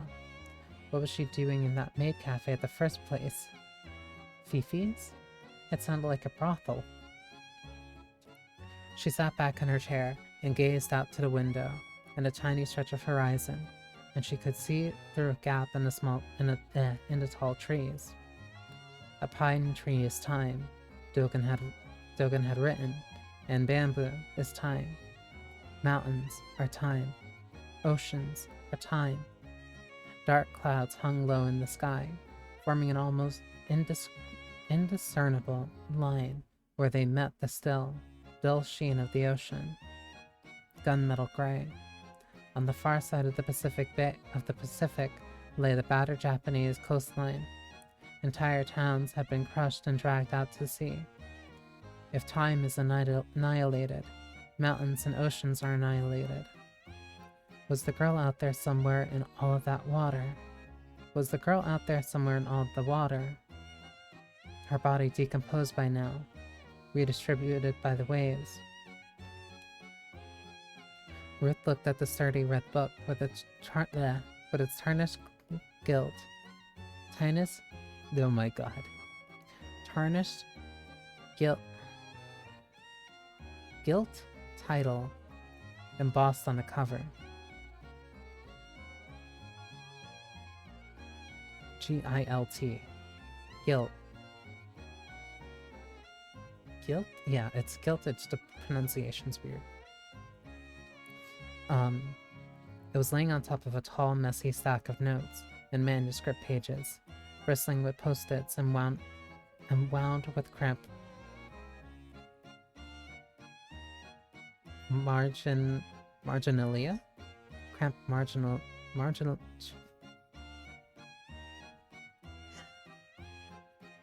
Whose idea was it to read a book when I'm illiterate?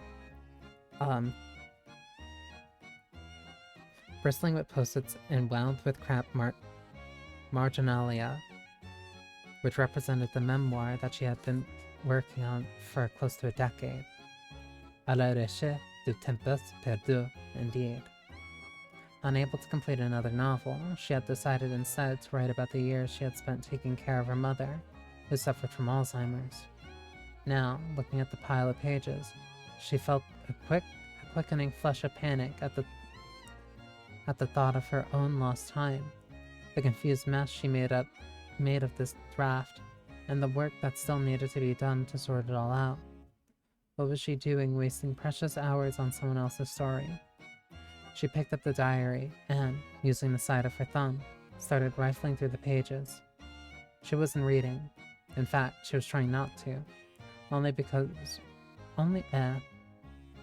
She was trying not to. She wanted to ascertain whether the handwriting continued all the way to the end, or if it petered out partway through. How many diaries and journals oh my god.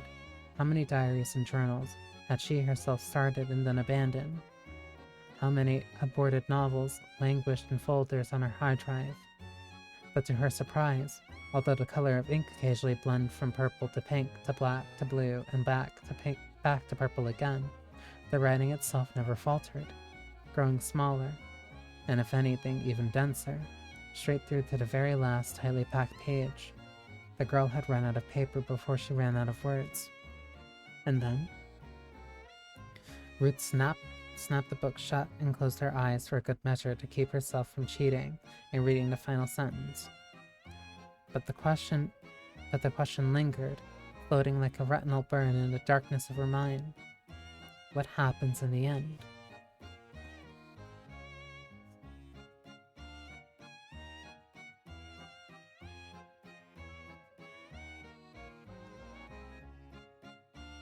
Oh my god. 2. Marielle examined the barnacle growth on the outer freezer bag through the reading glasses she kept perched on her nose. If I were you, I'd get Callie to take a look. Maybe she could figure out how old these critters are, and from that you can calculate how long the bag's been in the water.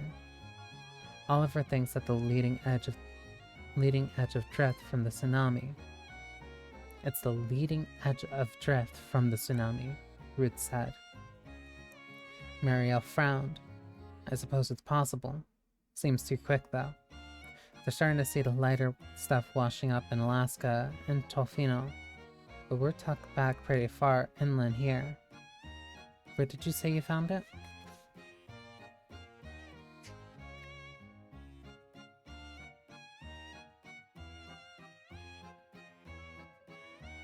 At the south end of the beach, below Jap Ranch.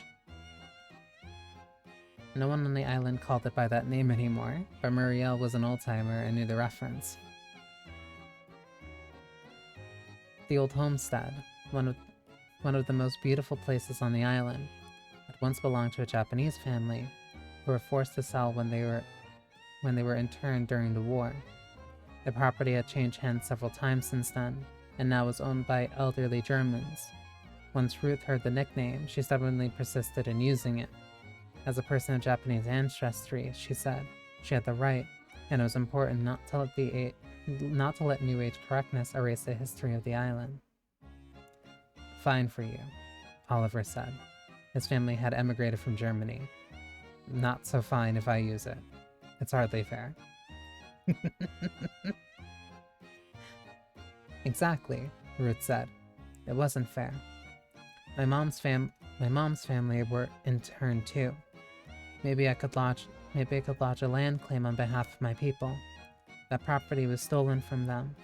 I could just go there and sit in their driveway and refuse to leave. Repossesses the land and kick out the German. Repossesses the land and kick out the Germans. What do you have against my people? Oliver asked. Their marriage was like this. An axial alliance. Her people interned. His firebombed in Stuttgart. A small accidental consequence of a war fought before either of them was born. We're byproducts of the mid-20th century, Oliver said. Who isn't?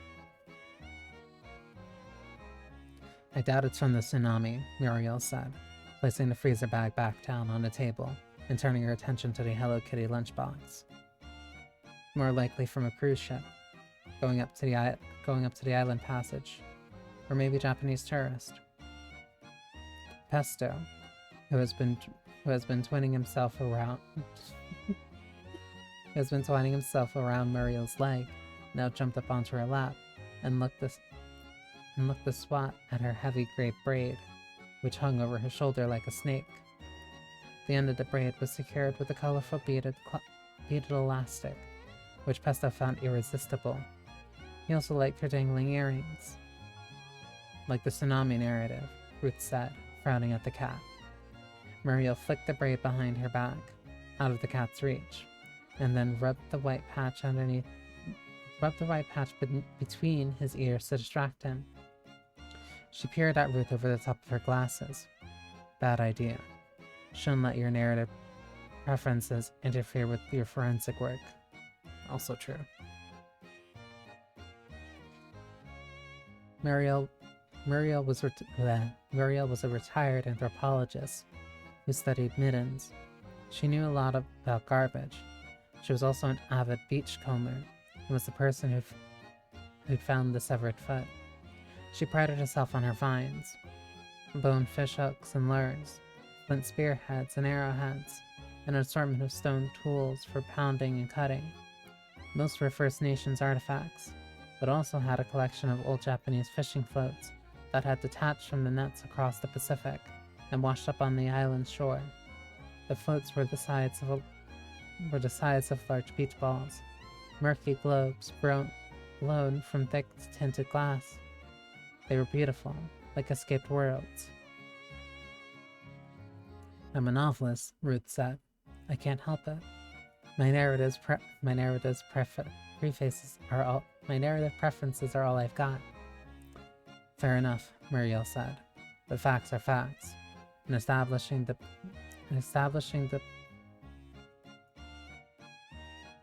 provenance is important. Yeah, okay. She scooped up the cat and dropped him onto the floor, then rested her fingers on the latches on the sides of the lunchbox. Her fingers decorated with heavy silver and turquoise rings, which looked incongruous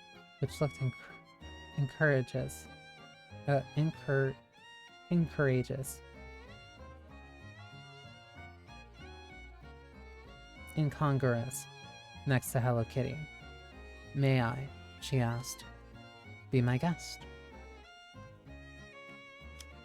On the phone, Muriel asked to inspect the find, so Ruth had repacked the box as best she could.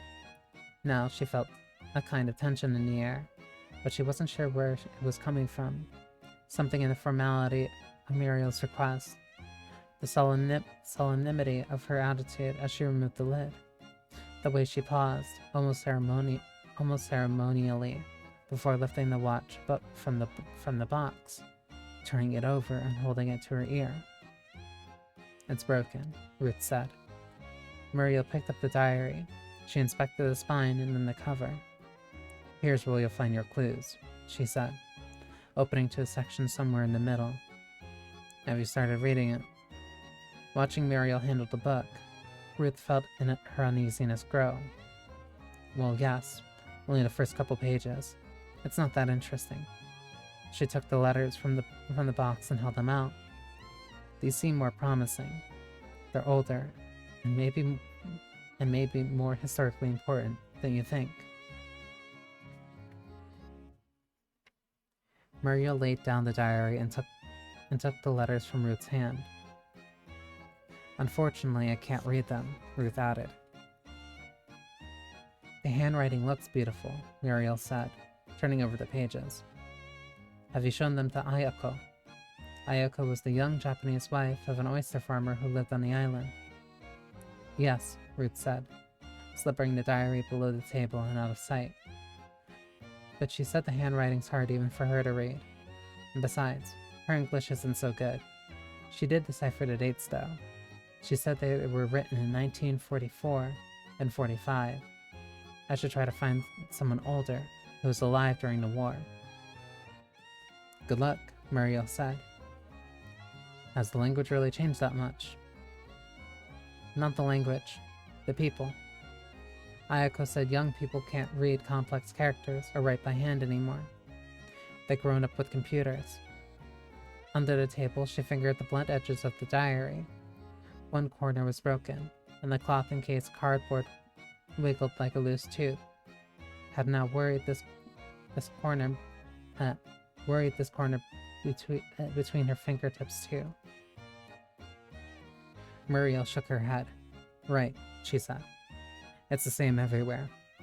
Kids have terrible handwriting these days. They're not even teaching it in schools anymore." She places the letters next to the watch and the freezer bags on the table and looked over at the collection. If she noticed the missing diary, she didn't mention it. "Well, thanks for showing me," she said. She heaved herself to her feet, brushed the cat hair from her lap, and then limped off toward the mudroom. She gained some weight since her hip replacement and still found it hard to get up and down. She was wearing an old kawi-chan sweater and a long skirt made out of some rough peasant fabric that covered the tops of her gum boots. When she would put them back on, she stomped her foot in the boots and then up at Ruth, who had come to the door to see her off. I still say this should have been my fine," she said, pulling her rain parka over the sweater. "But maybe it's better you got it, since at least you can read some of the Japanese. Good luck. Don't let yourself get too distracted now." Ruth braced herself. "How's the new book coming anyway?" Muriel asked.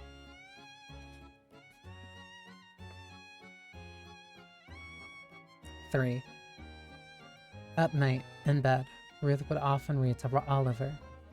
It used to be that when she'd have a good writing day, she would read aloud what she'd just written, finding that if she fell asleep thinking about the scene she was working on, she would often wake with the scene of where to go next. It had been a long time, however, since she had done a day like that, or shared anything new. That night, she read the first few entries of Now's diary. When she came to the passage about perverts and panties and the zebra-skin bed, she felt a sudden flush of discomfort. It wasn't embarrassment. She was never shy about this kind of thing herself. Rather, her discomfort was more on behalf of the girl. She was feeling protective, but she needn't have worried. "The nun sounds interesting," Oliver said, as he fiddled with the broken watch. "Yes," she said, relieved. The Taisho democracy was an interesting time for Japanese women. Do you think she's still alive? The nun? I doubt it. She was 104. I meant the girl. I don't know, Ruth said. It's crazy, but I'm kind of worried about her. I guess I'll have to keep on reading to find out.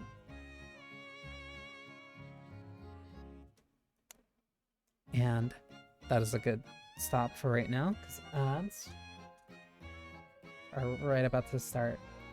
I'm going to run out of tea incredibly quickly if I don't take these breaks and get up so I can do this stuff, because I already feel it in my throat. This actually might end up having to be like a little bit shorter than I was expecting, because like this is a lot of reading and I don't get the breaks that even visual novels usually give me. So I'm kind of dying.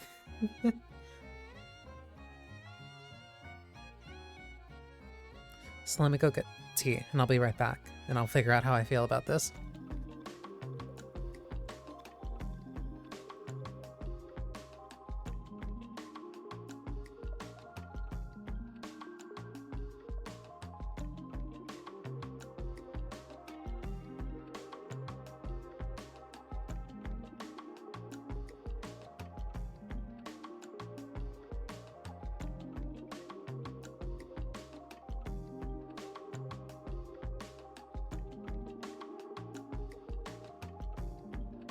Wrong one. Hang on. Wait.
Okay, so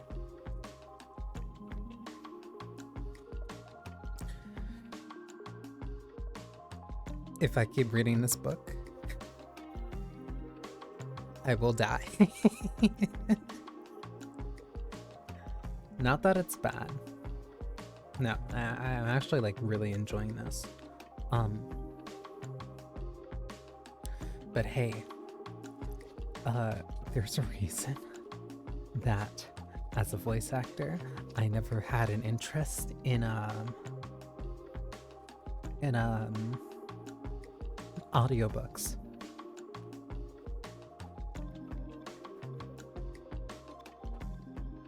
I like audiobooks. I've listened to a couple of audiobooks and I like audiobooks. But recording for one is a very, very different experience.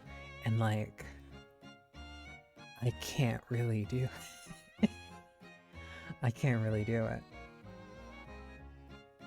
Not like it's bad.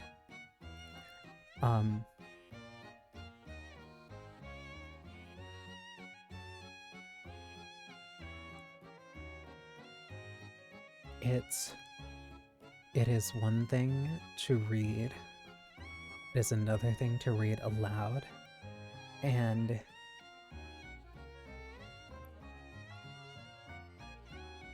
I think with a visual novel, because it is so much less dense, I get more room to breathe, literally breathe.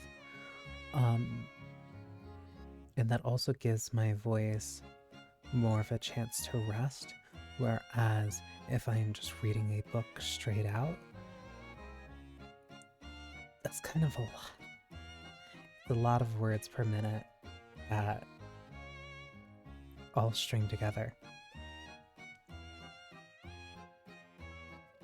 This is very specifically like a me issue.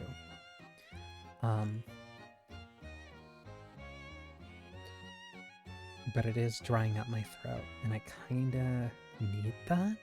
So, I will see how I feel after reading this for another hour, and depending on how that goes, I might end it there. Because I did want to figure out if I could do this more, but like if I physically can't, because hey, again, I'm also going to be streaming tomorrow.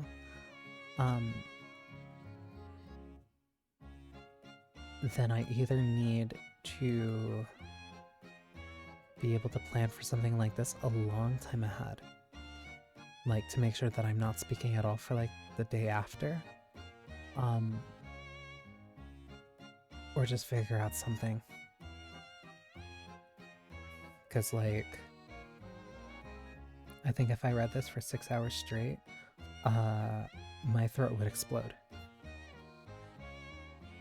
And that sucks. But I like this book. I want to keep going now. So, Ruth 4. Do you feel special yet? The girl's question lingered. It's an interesting thought, Oliver said, still tinkering with the watch. Do you? Do I what? She said she's writing it for you. So do you feel special? That's ridiculous, Ruth said. What if you insist that I'm a... What if you just think I'm a jerk and toss me into the garbage? Speaking of garbage, Oliver said, I've been thinking about the great garbage patches recently. Oh my god. You can really tell when this was written. Why did I do a valley? I've never... What? That happened. I've never said, oh my god, like that before. What is wrong with me? What is happening? Okay. The what? The Great Eastern and Great Western Garbage Patches. Enormous masses of garbage and debris floating in the ocean? You must have heard about them. Yes, she said. No, I mean, sort of. It didn't matter, since he clearly wanted to tell her about them. She put down the diary, letting it rest on the white bed covers. She took off her glasses and laid them on top of the book. Her glasses were retro, with thick black frames, and looked nice against worn red cloth cover. There are at least 8 of them in the world's oceans, he said. According to this book I've been reading, 2 of them, the Great Eastern Patch and Great Western Patch, are in a turtle gyre and converge at the southern tip of Hawaii. The Great Eastern Patch is the size of Texas. The Great Western is even larger, half the size of the continental USA. What's in them? Plastic mostly, like a freezer bag, soda bottles, styrofoam, takeout food containers, disposable razors, industrial waste, anything we throw away that floats. That's horrible. Why are you telling me this? He shook the watch and held it up to his ear. No reason. Just that they're there. And anything that doesn't sink or escape from the gyre gets sucked up into the middle of a garbage patch. That's what would have happened to your freezer bag if it hadn't escaped. Sucked up and become slowly eddying around. The plastic ground into particles for the fish and the zooplankton to eat. The diary and letters disintegrating unread. But instead, it got washed up on the beach below Jack Rock, where you could find it. What are you doing? Ruth asked. Nothing. Just that it's amazing is all. As in the universe provides kind of amazing? Maybe. He looked up at with an astonished expression on his face. Hey look, he said, holding out the watch. It's working. The second hand was making its way around the large luminescent numbers on the face. She took it from him and slipped it onto her wrist. It was a man's watch. It fit her. What did you do? I don't know, he said, shrugging. I guess I wound it. 5. She listened to the watch ticking softly in the dark, and the sound of Oliver's mechanical breathing. She reached out over the bedside table and felt for the diary, running her fingertips across the soft cloth cover. She noted the faint impression of the tarnished letters. They still retained the shape of Ale Rome.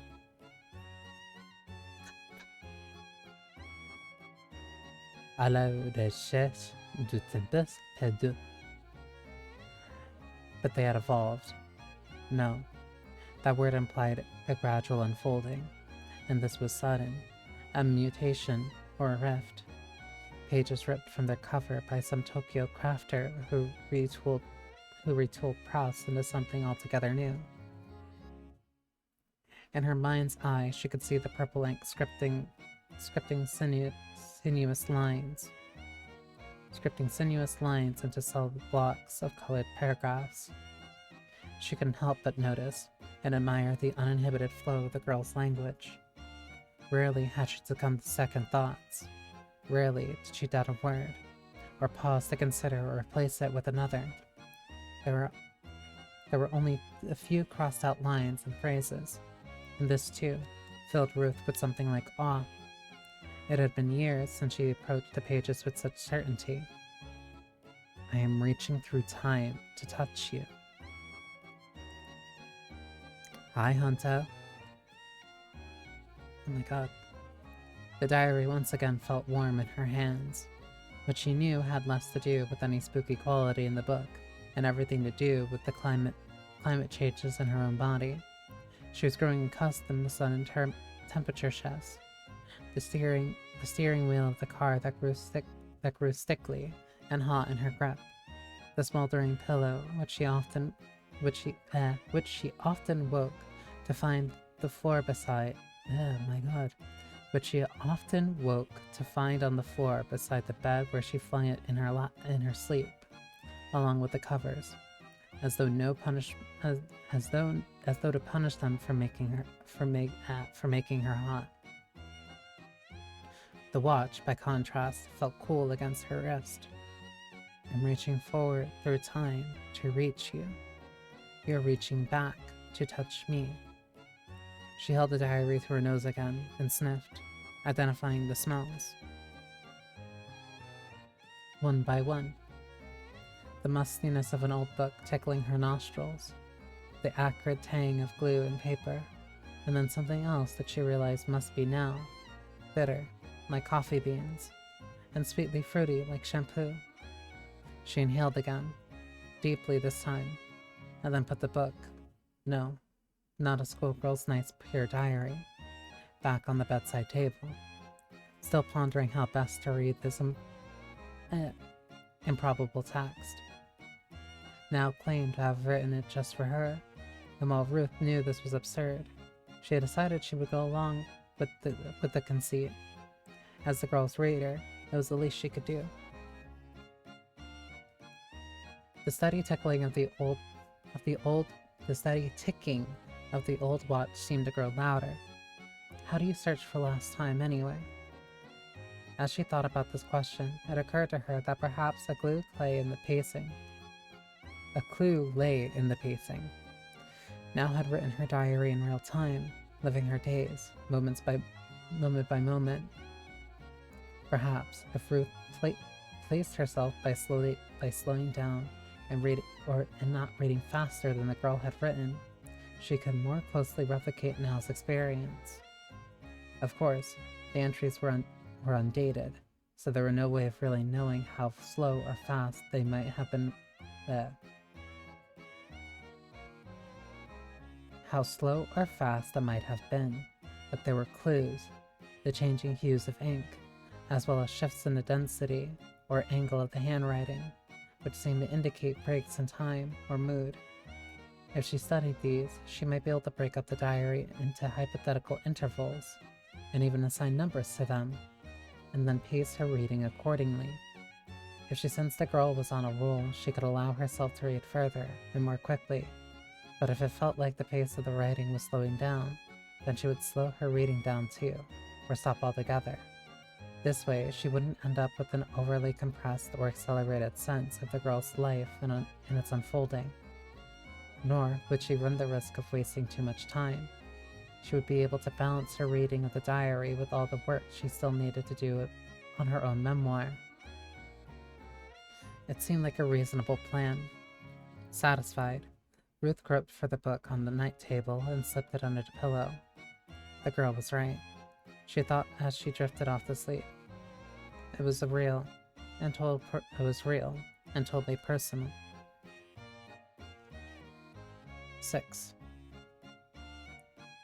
That night she dreamed about a nun.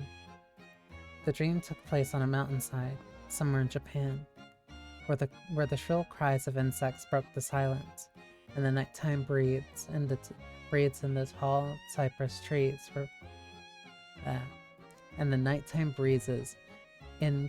cypress trees were fresh and restless. Amid the trees, the graceful curve of a tiled temple roof gleamed dully in the moonlight. Even though it was dark, Ruth could see the building was falling down and close to ruin. The only illumination inside the temple came from a single adjoining garden, where the old nun knelt on the floor in front of a low table, leaning in toward a glowing computer screen, which seemed to float in the darkness, casting its silver square of light onto the ancient planes of her face. The rest of her body receded into the darkness of the room, but Ruth could see that her back was curved like a question mark as she bent toward the screen, and that her faded black robes were old and worn. A square of patchwork fabric hung around her neck, like the bib an infant might wear to protect it from spells. Outside the temple garden, the moon shone through the sliding doors that opened onto the veranda. The curve of the nun's shaved head gleamed faintly in the moonlight, and when she turned her face, Ruth could see the light of the monitor reflected in the lenses of the glasses she was wearing, which had thick, squarish black frames not unlike Ruth's own. The nun's face looked oddly young in the pixelated glow, She was typing something, carefully, with arthritic forefingers. Sometimes up, she typed. Her wrists were bent like broken branches, and her fingers curled like crooked sticks, tapping out each letter on the keyboard. Sometimes down. It was the answer to the now's elevator question. She hit return and sat back on her heels, closing her eyes as though dozing. After a few minutes, a little icon on the side of the screen flashed and a digitized bell sounded an alarm. She sat up, adjusted her glasses, and leaned forward to read. Then she began to type her reply. Up, down, same thing, and also different, too.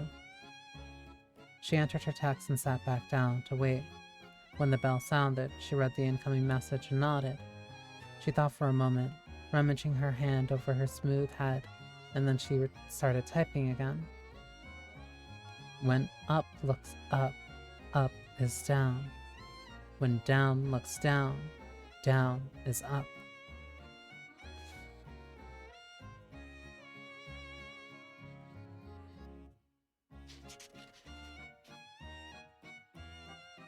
Not one, not two, not same, not different. Now do you see? It took her a while to type all this, and at last, when she hit enter to send her message, she looked tired. She took off her glasses, placing them on the edge of the low table, and rubbed her eyes with her crooked fingers. Putting her glasses back on, she slowly uncurled her body and stood, taking her time. When her feet were steady underneath her, she shuffled across the room toward the sliding paper doors and the wooden veranda. Her white socks glowed brightly against the dark luster of the wood that many feet, many socks, had polished until it gleamed in the moonlight.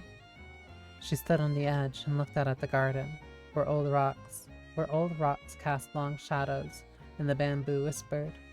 The smell of wet moss mixed with the scent of incense burned earlier in the day. She took a deep breath, and then another, and raised her arms out to her sides, spreading the wide black sleeves of her robes like a crow stretching its wings and preparing to fly.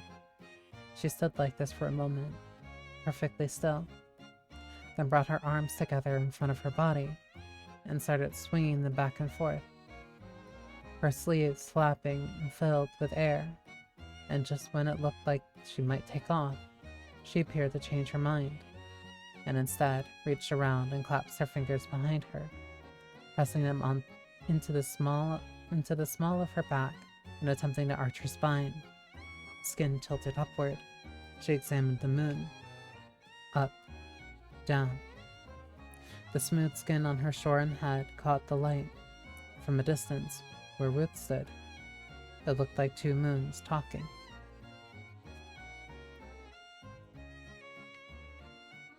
Made me want to stretch out my back very quickly.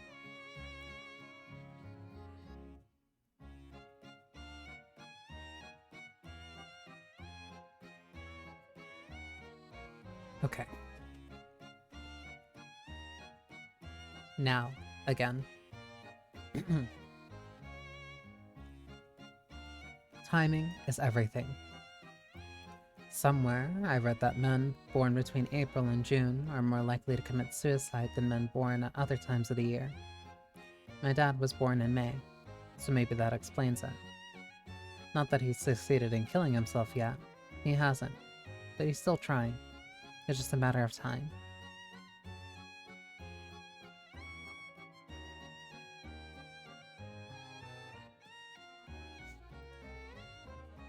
I know I said I would write about old Chico, but my dad and I are having a fight, and so I'm kind of preoccupied. It's not really a huge fight, but we're not talking to each other, which actually means that I'm not talking to him. He probably hasn't even noticed because he's pretty oblivious to other people's feelings these days. And I don't want to upset him by telling him, "Hey Dad, in case you hadn't noticed, we're having a fight, okay?" He's got a lot on his mind, and I don't want to make him even more depressed. What we're not really fighting about is me not really going to school.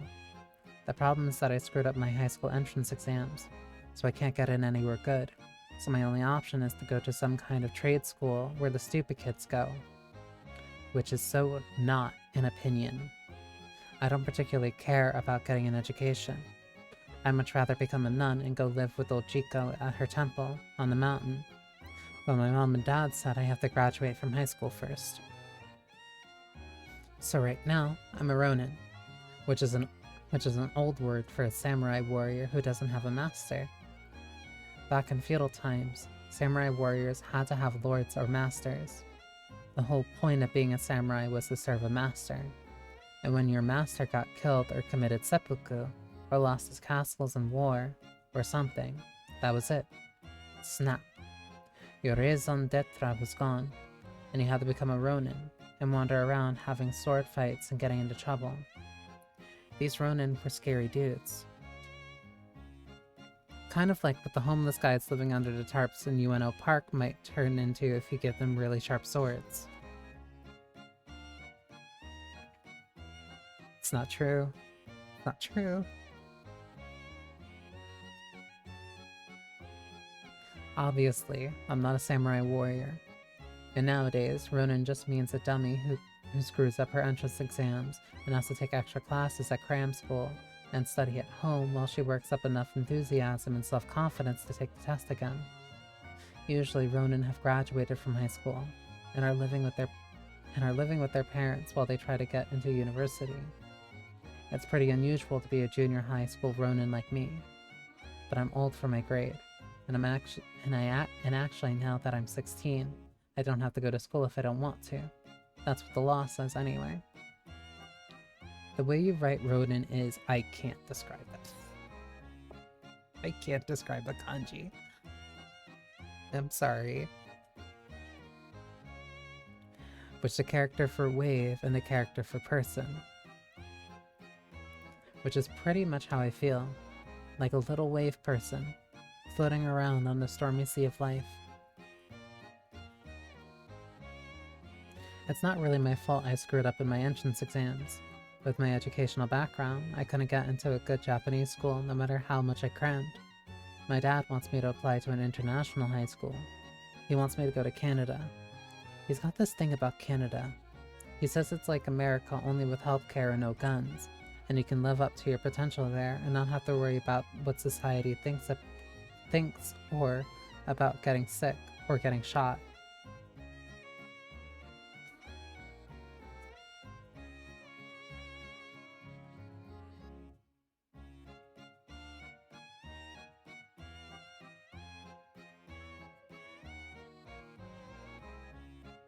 Okay.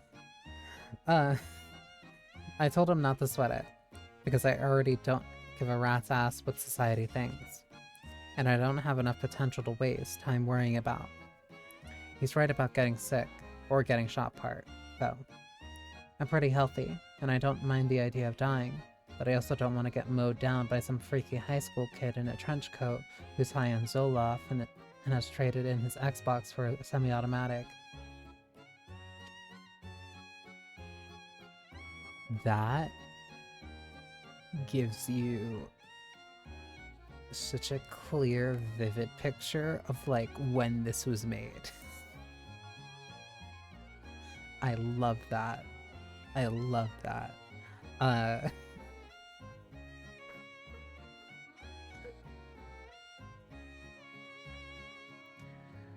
My dad used to be in love with America. I'm not kidding. It was like America was his lover, and he loved her so much that I swear Mom was jealous. We used to live there, in a town called Sunnyvale, which is in California. My dad used to be this hotshot computer programmer, and he was headhunted when I was 3 and got this job in Silicon Valley, and we all moved there. My mom wasn't too thrilled, but back then she went along with anything Dad said, and as for me, I don't have any memory of Japan from when I was a baby. As far as I'm concerned, my whole life started and ended in Sunnyvale, which makes me American. I'm sorry, Queen.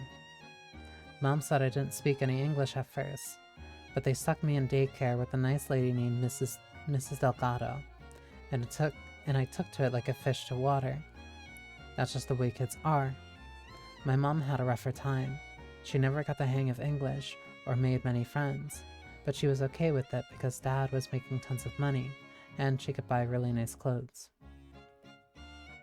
So, everything was great and we were just cruising along, except for the fact that we were living in a total dreamland called the dot-com bubble.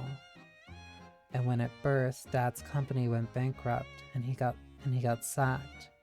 And we lost our visas and had to come back to Japan, which totally sucked because not only did Dad not have a job, but he'd also taken a big percentage of his big fat salary in stock options. So suddenly we didn't have any savings either.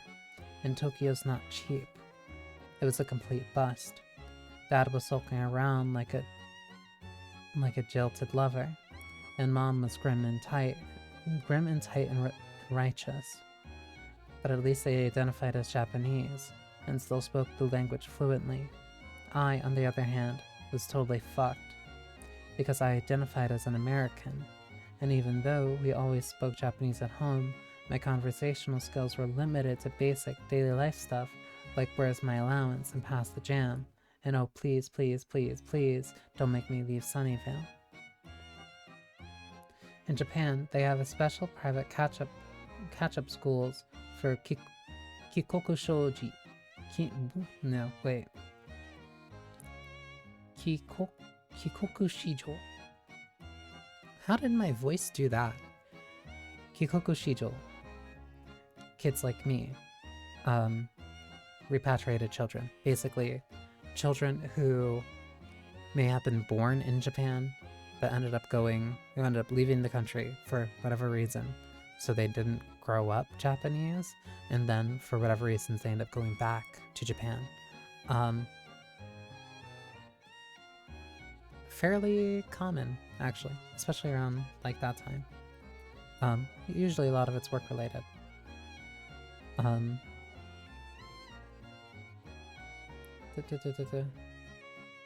Who get behind in their schoolwork after spending a bunch of years at stupid American schools while their dads are on company assignments, and they have to catch up with their Japanese grade level when their dads get transferred back. Only my dad wasn't on company assignment. He wasn't getting transferred back. He got laid off. And it wasn't like I had gotten behind my grade level. I'd only ever been to American schools, so I'd never not been behind.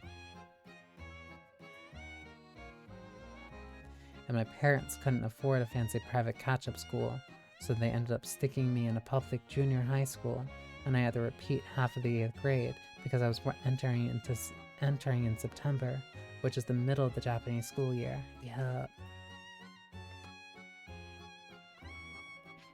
There is a very significant culture shock for repatriated kids.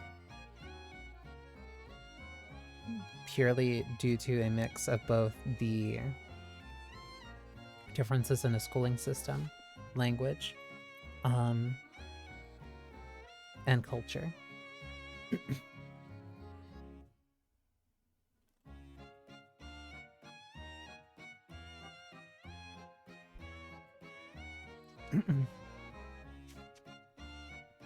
It's probably been a while since you were in junior high school.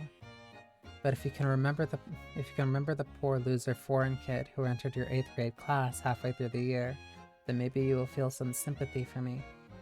I was totally clueless about how you're supposed to act in Japanese classrooms, and my Japanese sucked, and at the time I was almost 15 and older than the other kids, and big for my age too, from eating so much American food. Also, we were broke, so I didn't have an allowance or any nice stuff, so basically, I got tortured. In Japan, they call it ijime, bullying. But the word doesn't begin to describe what the kids used to do to me. I would probably already be dead if Chico hadn't taught me how to develop my superpower. Ijime is why it's not an option for me to go to a stupid kid's school.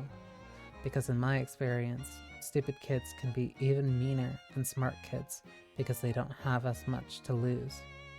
School just isn't safe. but Canada is safe. My dad says the difference between Canada and America. My dad says that's the difference between Canada and America. America is fast and sexy and dangerous and thrilling, and you can easily get burned. But Canada is safe. And my dad really wants me to be safe. Which makes him sound like a pretty typical dad, which he would be if he had a job and didn't keep trying to kill himself all the time. Sometimes I wonder if he wants me to be safe, so he'll feel less guilty when he finally succeeds. Jesus.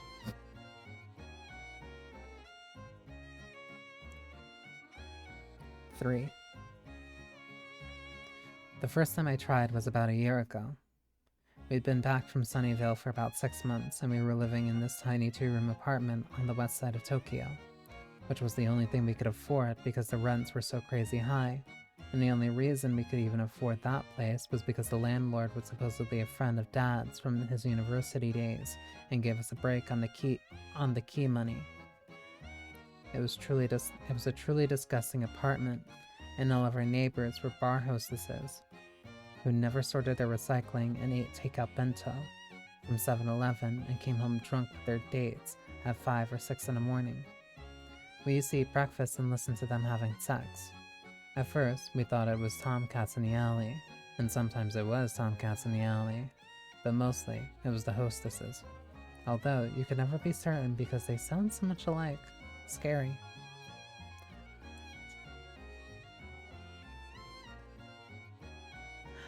I like her. I don't know how to write it, but it was like, ooh, black. I forgot this was here. I can't ethically moan this on stream. I can't. It just insert italicized moaning. But it was like italicized moaning in brackets.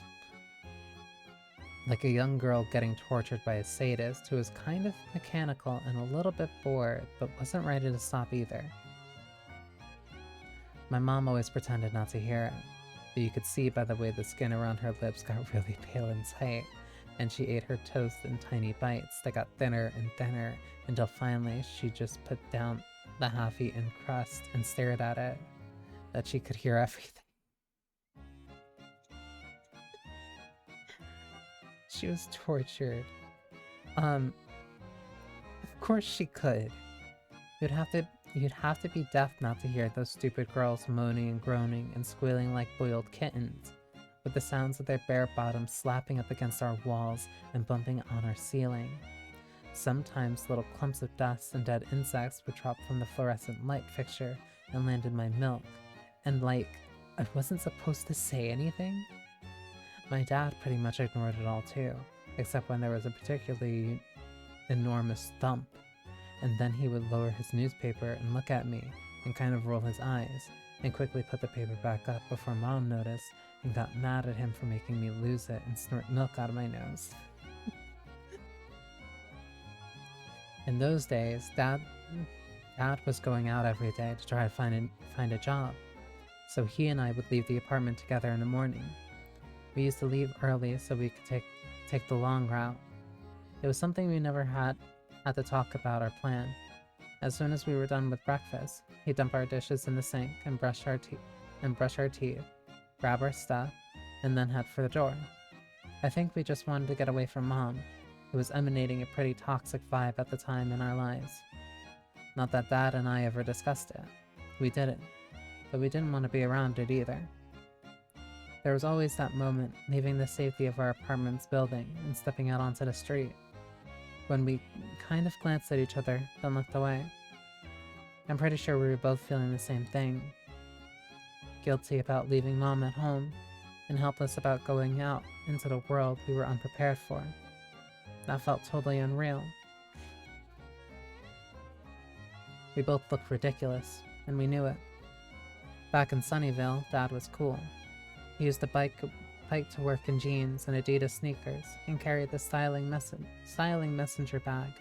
And now he was dressing in an ugly polyester blue suit and slip-on loafers and carrying a cheap briefcase that made him look conservative and old. And I had to wear this dumb school uniform that was way too small, no matter how hard I tried.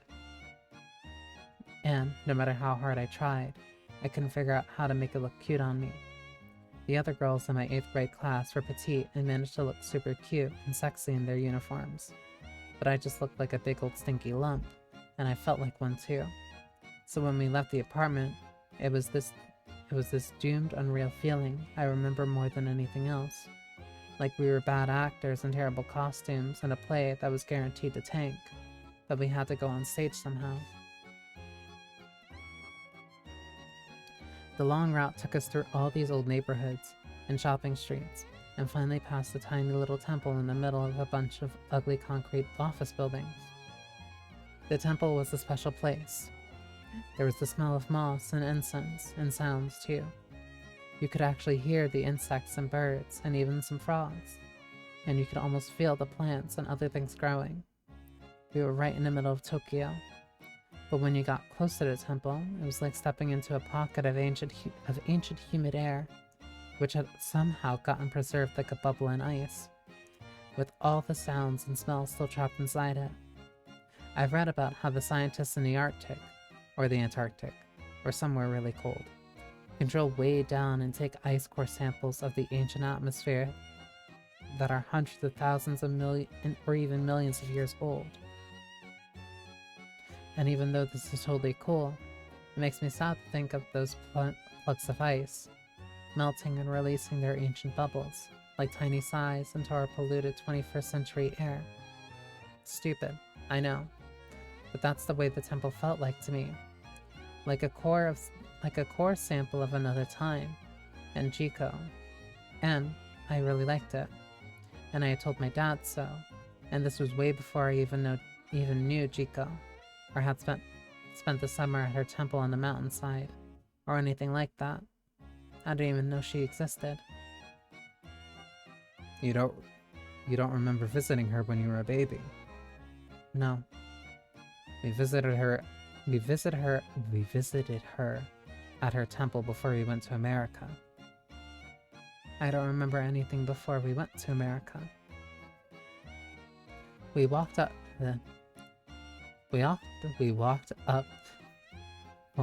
the path through the wooden gate. A cat was sleeping in the sun by a stone lantern. We climbed some worn steps where Shakasama, the Lord Buddha, was sitting in a shadowy altar. We stood side by side, looking up at him. He looked peaceful, and with his eyes half closed, maybe he was taking a nap. Your great-grandmother is a nun. Did you know that? Dad, I told you. I don't even know I had one. I didn't even know I had one.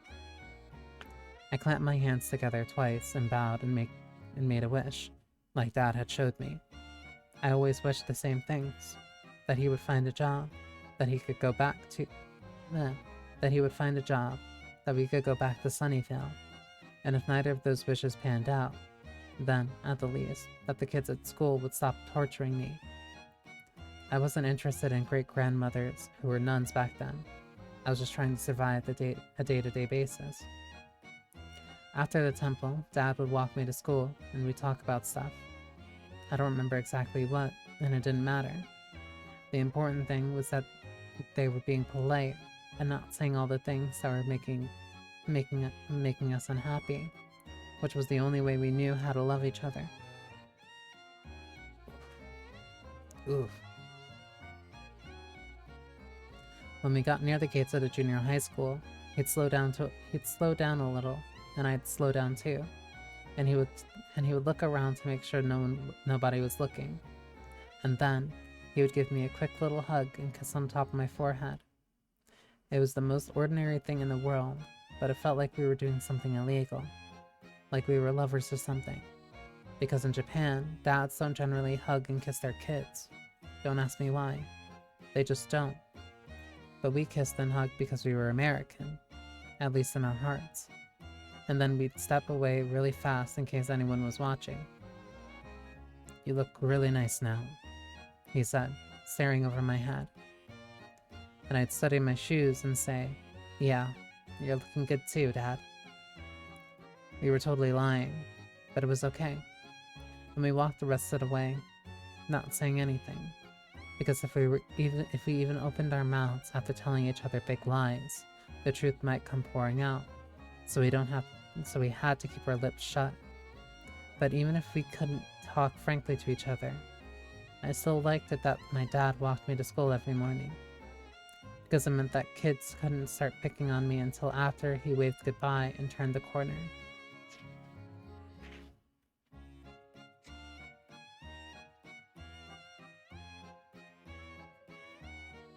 But they were waiting. I could feel their eyes on us as we stood by the gate, and the hairs on my arms and the back of my neck started to prickle, and my heart started beating real fast, and my armpits were like rivers flooding. I wanted to cling to my dad and beg him not to go, but I knew I couldn't do that. Janet, my dad would say brightly, study hard, okay? And I'd just nod, because I knew if I tried to speak, I would start crying. 4. I'm almost out of this tea already.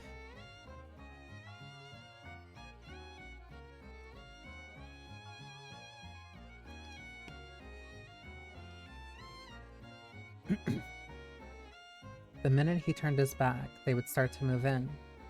Have you ever seen those nature documentaries where they show a pack of wild hyenas moving in to kill a wildebeest or a baby gazelle? They come in from all sides and cut the most pathetic animal off from the herd and surround it, getting closer and closer and staying real tight. And if Dad had happened to turn around to wave to me, it would have looked like a good-natured fun, like I had lots of friends gathering around me, singing out greetings in terrible English. Good morning, dear transfer student Yasutani. Hello, hello. And Dad would have been reassured to see me so popular, and everyone making an effort to be nice to me. And it's usually one hyena, not always the biggest one, but the one that's small and quick and mean who lunges first, breaking flesh and drawing blood, which is the signal for the rest of the pack to attack, so that by the time we got through the doors of the school, I was usually covered with fresh cuts and pinching bruises. And my uniform was all untucked with new little tears in it made by sharp points of nail scissors that the girls kept in their pencil cases to trim their split ends. Hyenas don't kill their prey. They cripple them and then eat them alive. Basically, it went on like that all day. They would walk by my desk and pretend to gag or sniff the air and say, "Iyada, gaijin kusai, gaijin kusai," or "bimbo kusai." Sometimes they practiced their idiomatic English on me, repeating stuff they learned from American rap songs. Yo, big fat ass ho. Please show me some juicy coochie. Ain't you a slut-o? You even try to take it in the bottle. Come lick my nutto. Oh, hell yeah, etc. You get the idea. My strategy was basically just to ignore them or play dead, or pretend I didn't exist. I thought that maybe if I just pretended hard enough, it would actually come true, and I would either die or disappear.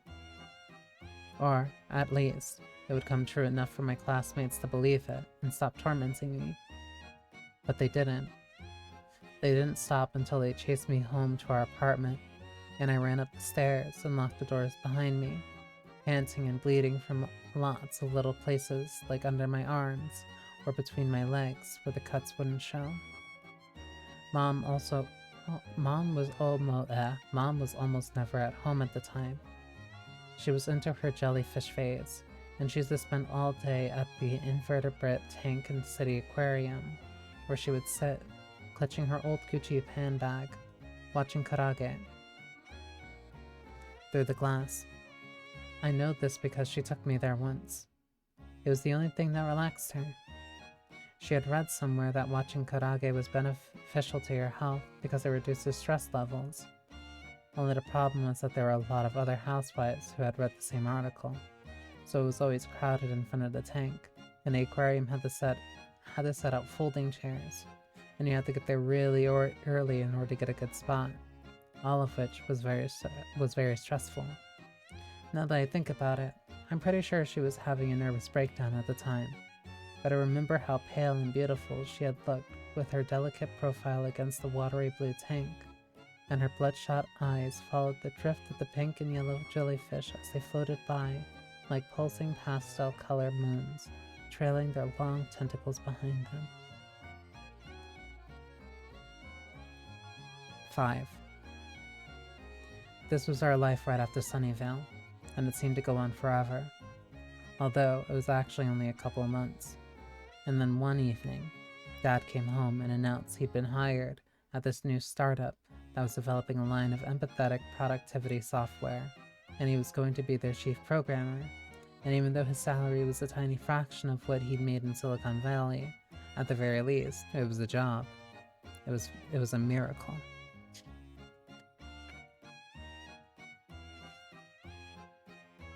I remember Mom was so happy, she started to cry, and Dad got all shy and gruff and took us out to eat sweet grilled eel on top of rice, which is my favorite dish in the whole world. After that, Dad would still leave with me in the morning and come home at night, and even though I was still getting bullied at school and we still didn't seem to have any money, it was okay because we were all feeling optimistic about our family's future again. Mom stopped going to the aquarium and started fixing up our 2-room apartment. She cleaned the tatami and organized our bookshelves, and she even confronted the bar hostesses, ambushing them in the corridor on their way to the clubs to yell at them about the recycling and the noise they made. "I've got a teenage daughter," I heard her say, which made me feel embarrassed. Like, hello, I was almost 15 and I knew what sex was, but also proud that she considered me a daughter worth fighting for. That year was my first Christmas and New Year's in Japan that I could remember, and my mom and dad were trying to believe that everything was fine, and this whole disaster of our life was just one big adventure, and I went along with them because I was just a kid. What did I know? We gave each other Christmas presents, and Mom made osechi ryori, a special cold New Year's dinner made in advance and served in a multi-tiered lunchbox. And we sat around in front of the television eating candied shrimp and tiny dried fishes and salted roe and pickled lotus fruits and sweet beans like Dad while Dad drank sake. And during the commercial breaks, he told us stories about the line of productivity software he was developing, and how computers were going to experience empathy and anticipate our needs and feelings even better than other human beings, and how soon human beings wouldn't need each other in the same way anymore. Given what was going on at school, I thought that all sounded very promising. How timely. Be right back.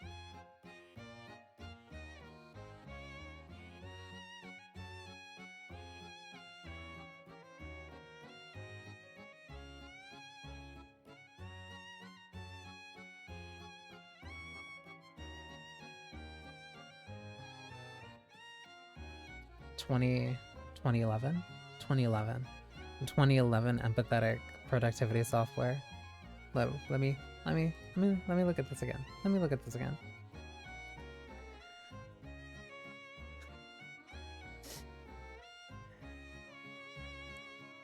Productivity software he was developing, and how computers were going to experience empathy and anticipate our needs and feelings even better than other human beings, and how soon human beings won't need each other in the same way anymore. funny. I can't imagine what Dad was thinking. I can't believe he thought he was going to get away with it. Maybe he didn't.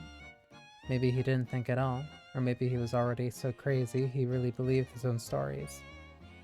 Maybe he just got tired of feeling like a loser. So he invented this job to give himself a break and make us all feel happy. At least for a little while. And it worked. For a little while.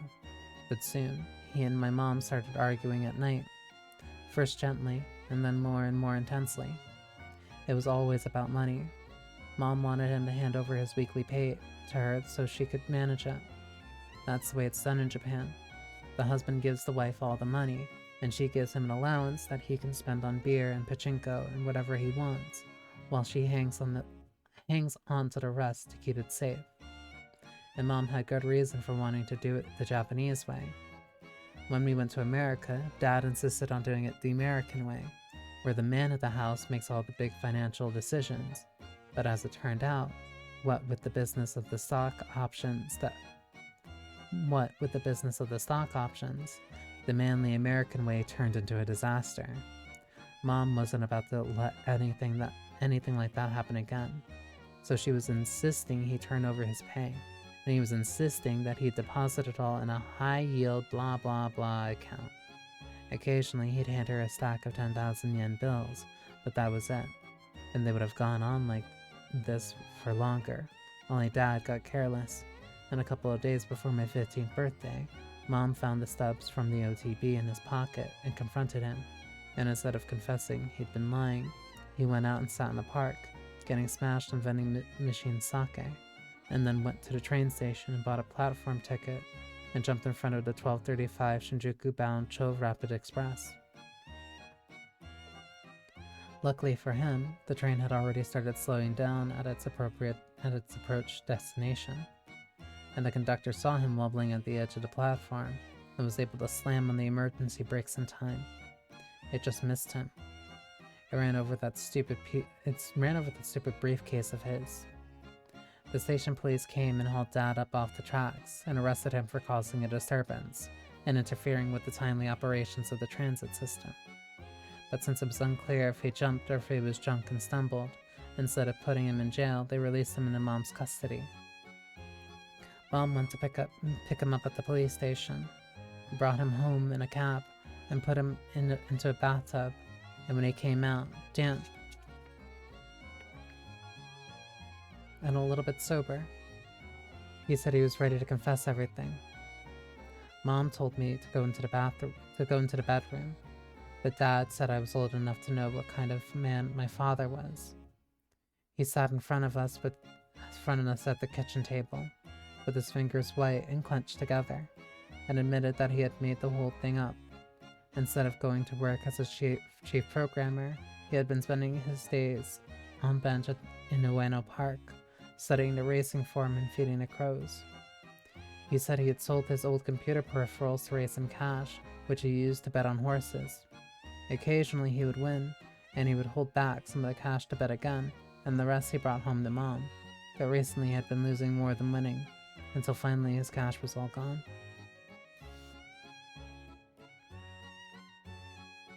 Ads have started, so let me BRB. Yeah, no, my throat's kind of like dying. I really can't kind of keep this.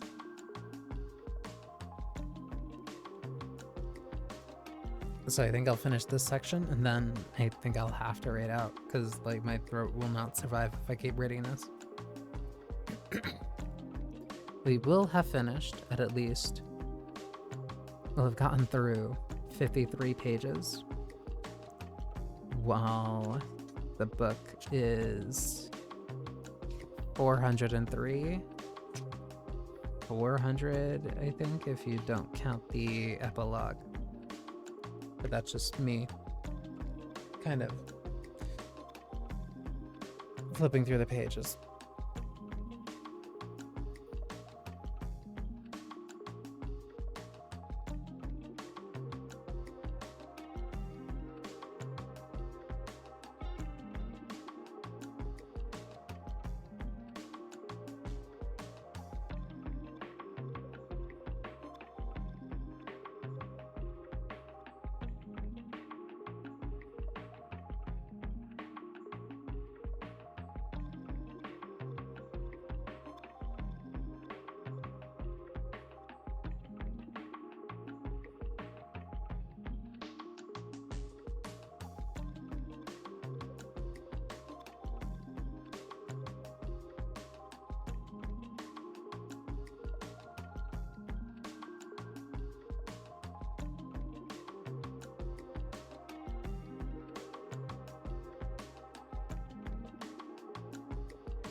It is like so drastically different to just sit down and read a book, like straight through.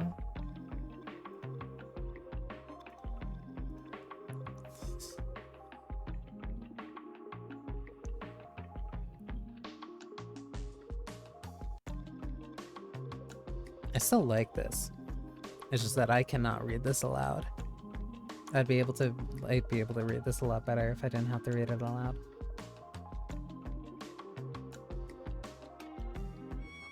But I at least want to finish off this section.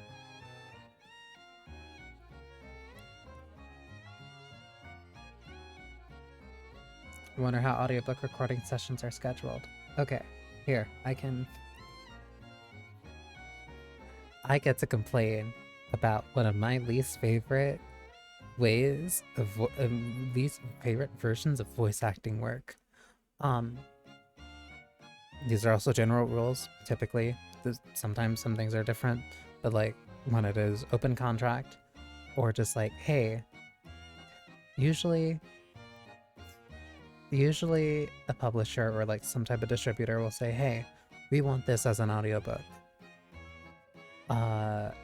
We will pay you this amount of money to do it per finished hour. And so then you sit down, you record the book by reading it. Some of them will ask you to either perform for the characters a little bit more than others. That typically depends on the book, that depends on if it's fiction, that depends on like what else is going on with it. You would have to read that, and then you would have to read into the microphone. So every time that like I'm making slight mistakes when like I'm reading one sentence that's in a really long sentence, you would typically go back and just reread the sentence again. So like from start to finish, including if that was also involved with a really long run-on sentence that was like deliberately that way. However, finished hour is not you recording. Finished hour is when you're finished editing it. So that's gonna cut out some of the dead air between like breaths. That's gonna cut out the time of like all your flubs. That's gonna, if you were to go through this VOD, if you were to go through this VOD specifically and cut out like when I'm taking water breaks, when I'm breathing, when I take the 3-minute breaks to stand up and like stretch my legs and such, like I think safely the actual amount of like edited time reading would probably hover between like maybe 140 to maybe 2 hours. Not super surprising, but still seems shitty. There's a reason I don't really like doing audiobook stuff. It's long. It is it's long work. It's annoying. It's meticulous. You would need to have so much time. You would need to prep for doing it because you want to read in like that one long session, which also means that you're going to have a lot of water, which means you're going to have to take a lot of breaks, which means you're also going to have to like actually like slow down from time to time.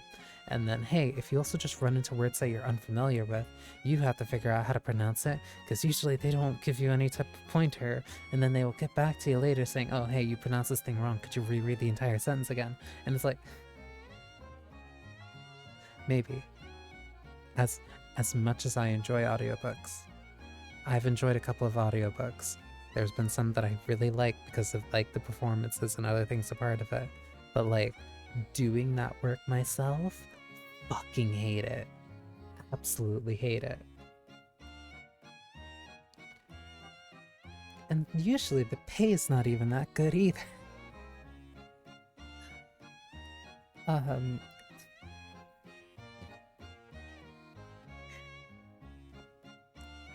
Yeah. I have opinions on audiobooks. I do think that they're neat, and I think they are very accessible for people who just can't carry a book around like all day. And And sometimes it's easier because your ears are available when your hands aren't, so like listening to an audiobook is also more convenient. But like part of the reason I even wanted to do this was just because I like holding a book in my hand. There's been a reason I've been kind of like actually spending a lot more time at my libraries. Hell, at the couple libraries that I was at, or where like I kind of go from time to time, I saw a bunch of other Ruth Ozeki books, which is what motivated me or kind of pushed me in the direction of reading this. So basically, I tricked you. This is not a reading stream. This is a, hey, go to your library PSA. I was gonna say, hey, go to your library stream, but I don't think that necessarily works. But anyway. There was no high yield blah blah blah account. There was no empathetic productivity software. There was no startup at all. There was only the 5 million yen fine from the transit company that they make you pay for causing a human incident, which is a nice way to say when you try to use one of their trains to kill yourself. He bowed until his forehead almost touched the kitchen table, and he said he was sorry he had no money to buy me a present for my birthday. I'm pretty sure he was crying. The Chul Rapid Express incident was the first time, and he was drunk, so you could always believe there was an accident. In the end, that's what Mom decided to do, and Dad went along with her, even though his eyes told me it wasn't true. My old Chico says that everything happens because of your karma, which is a kind of subtle energy that you cause by the stuff that you do or say, or even just think. It means you'll have to watch yourself and not think too many perverted thoughts, or they'll all come back and bite you. And not just in this lifetime either, but in all of your lifetimes going back in your past and into your future. So maybe it's just my dad's karma to end up on a park bench feeding crows in his lifetime. And really, you can't blame him for causing a human incident and wanting to move along to the next lifetime pretty quick. Anyway, Jiko says that as long as you keep trying to be a good person and making an effort to change, then finally one day all the good stuff you do will cancel out all the bad stuff you've done, and you can become enlightened and hop on that elevator and never come back. Unless, as I said, you're like Jiko, and you've taken a vow not to ride the elevator until everyone else gets on first. That's the great thing about my great-granny. You can really count on her. She might be 104 and say some pretty wacky things, but my old Chico is totally dependable.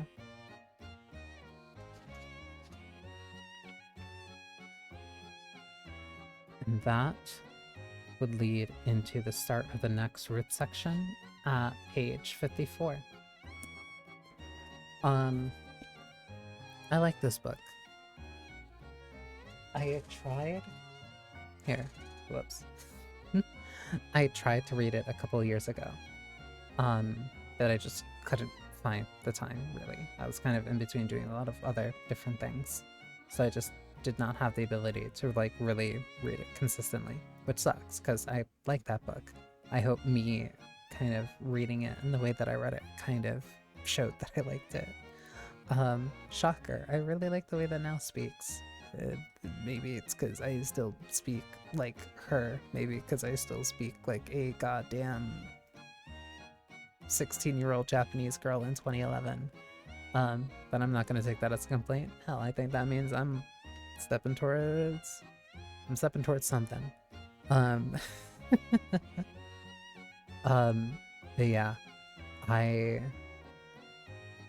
don't think I can do a stream like this without a lot of planning and a lot of foreknowledge, because otherwise my throat will die and I can't have that happen.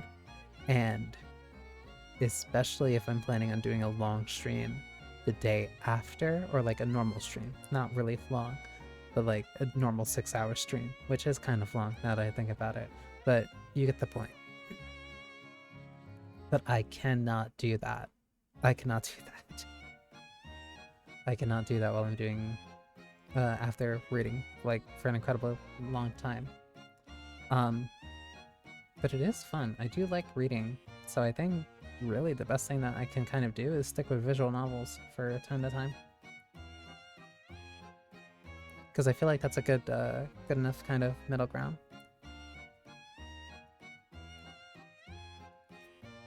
It's also totally not an excuse because I really like visual novels and I really like playing visual novels and I like reading visual novels. So, um, but yeah, since I'm ending relatively early, let me raid into somebody who is actually much better, much more used to doing ASMR streams.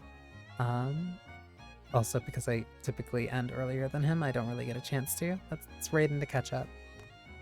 Um,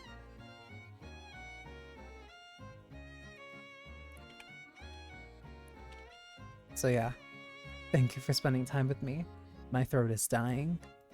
Um, I tomorrow will be a lot easier. I promise that tomorrow can be a lot easier.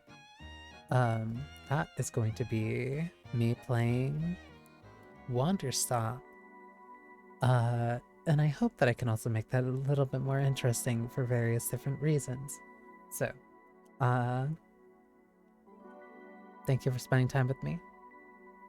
I hope you enjoyed yourselves. I hope you have a wonderful rest of your morning, noon, or night, no matter when you're watching this. And yeah, no wilting before next time. Later. I need to get a lot of tea and also a lot of honey, or else my throat is going to die.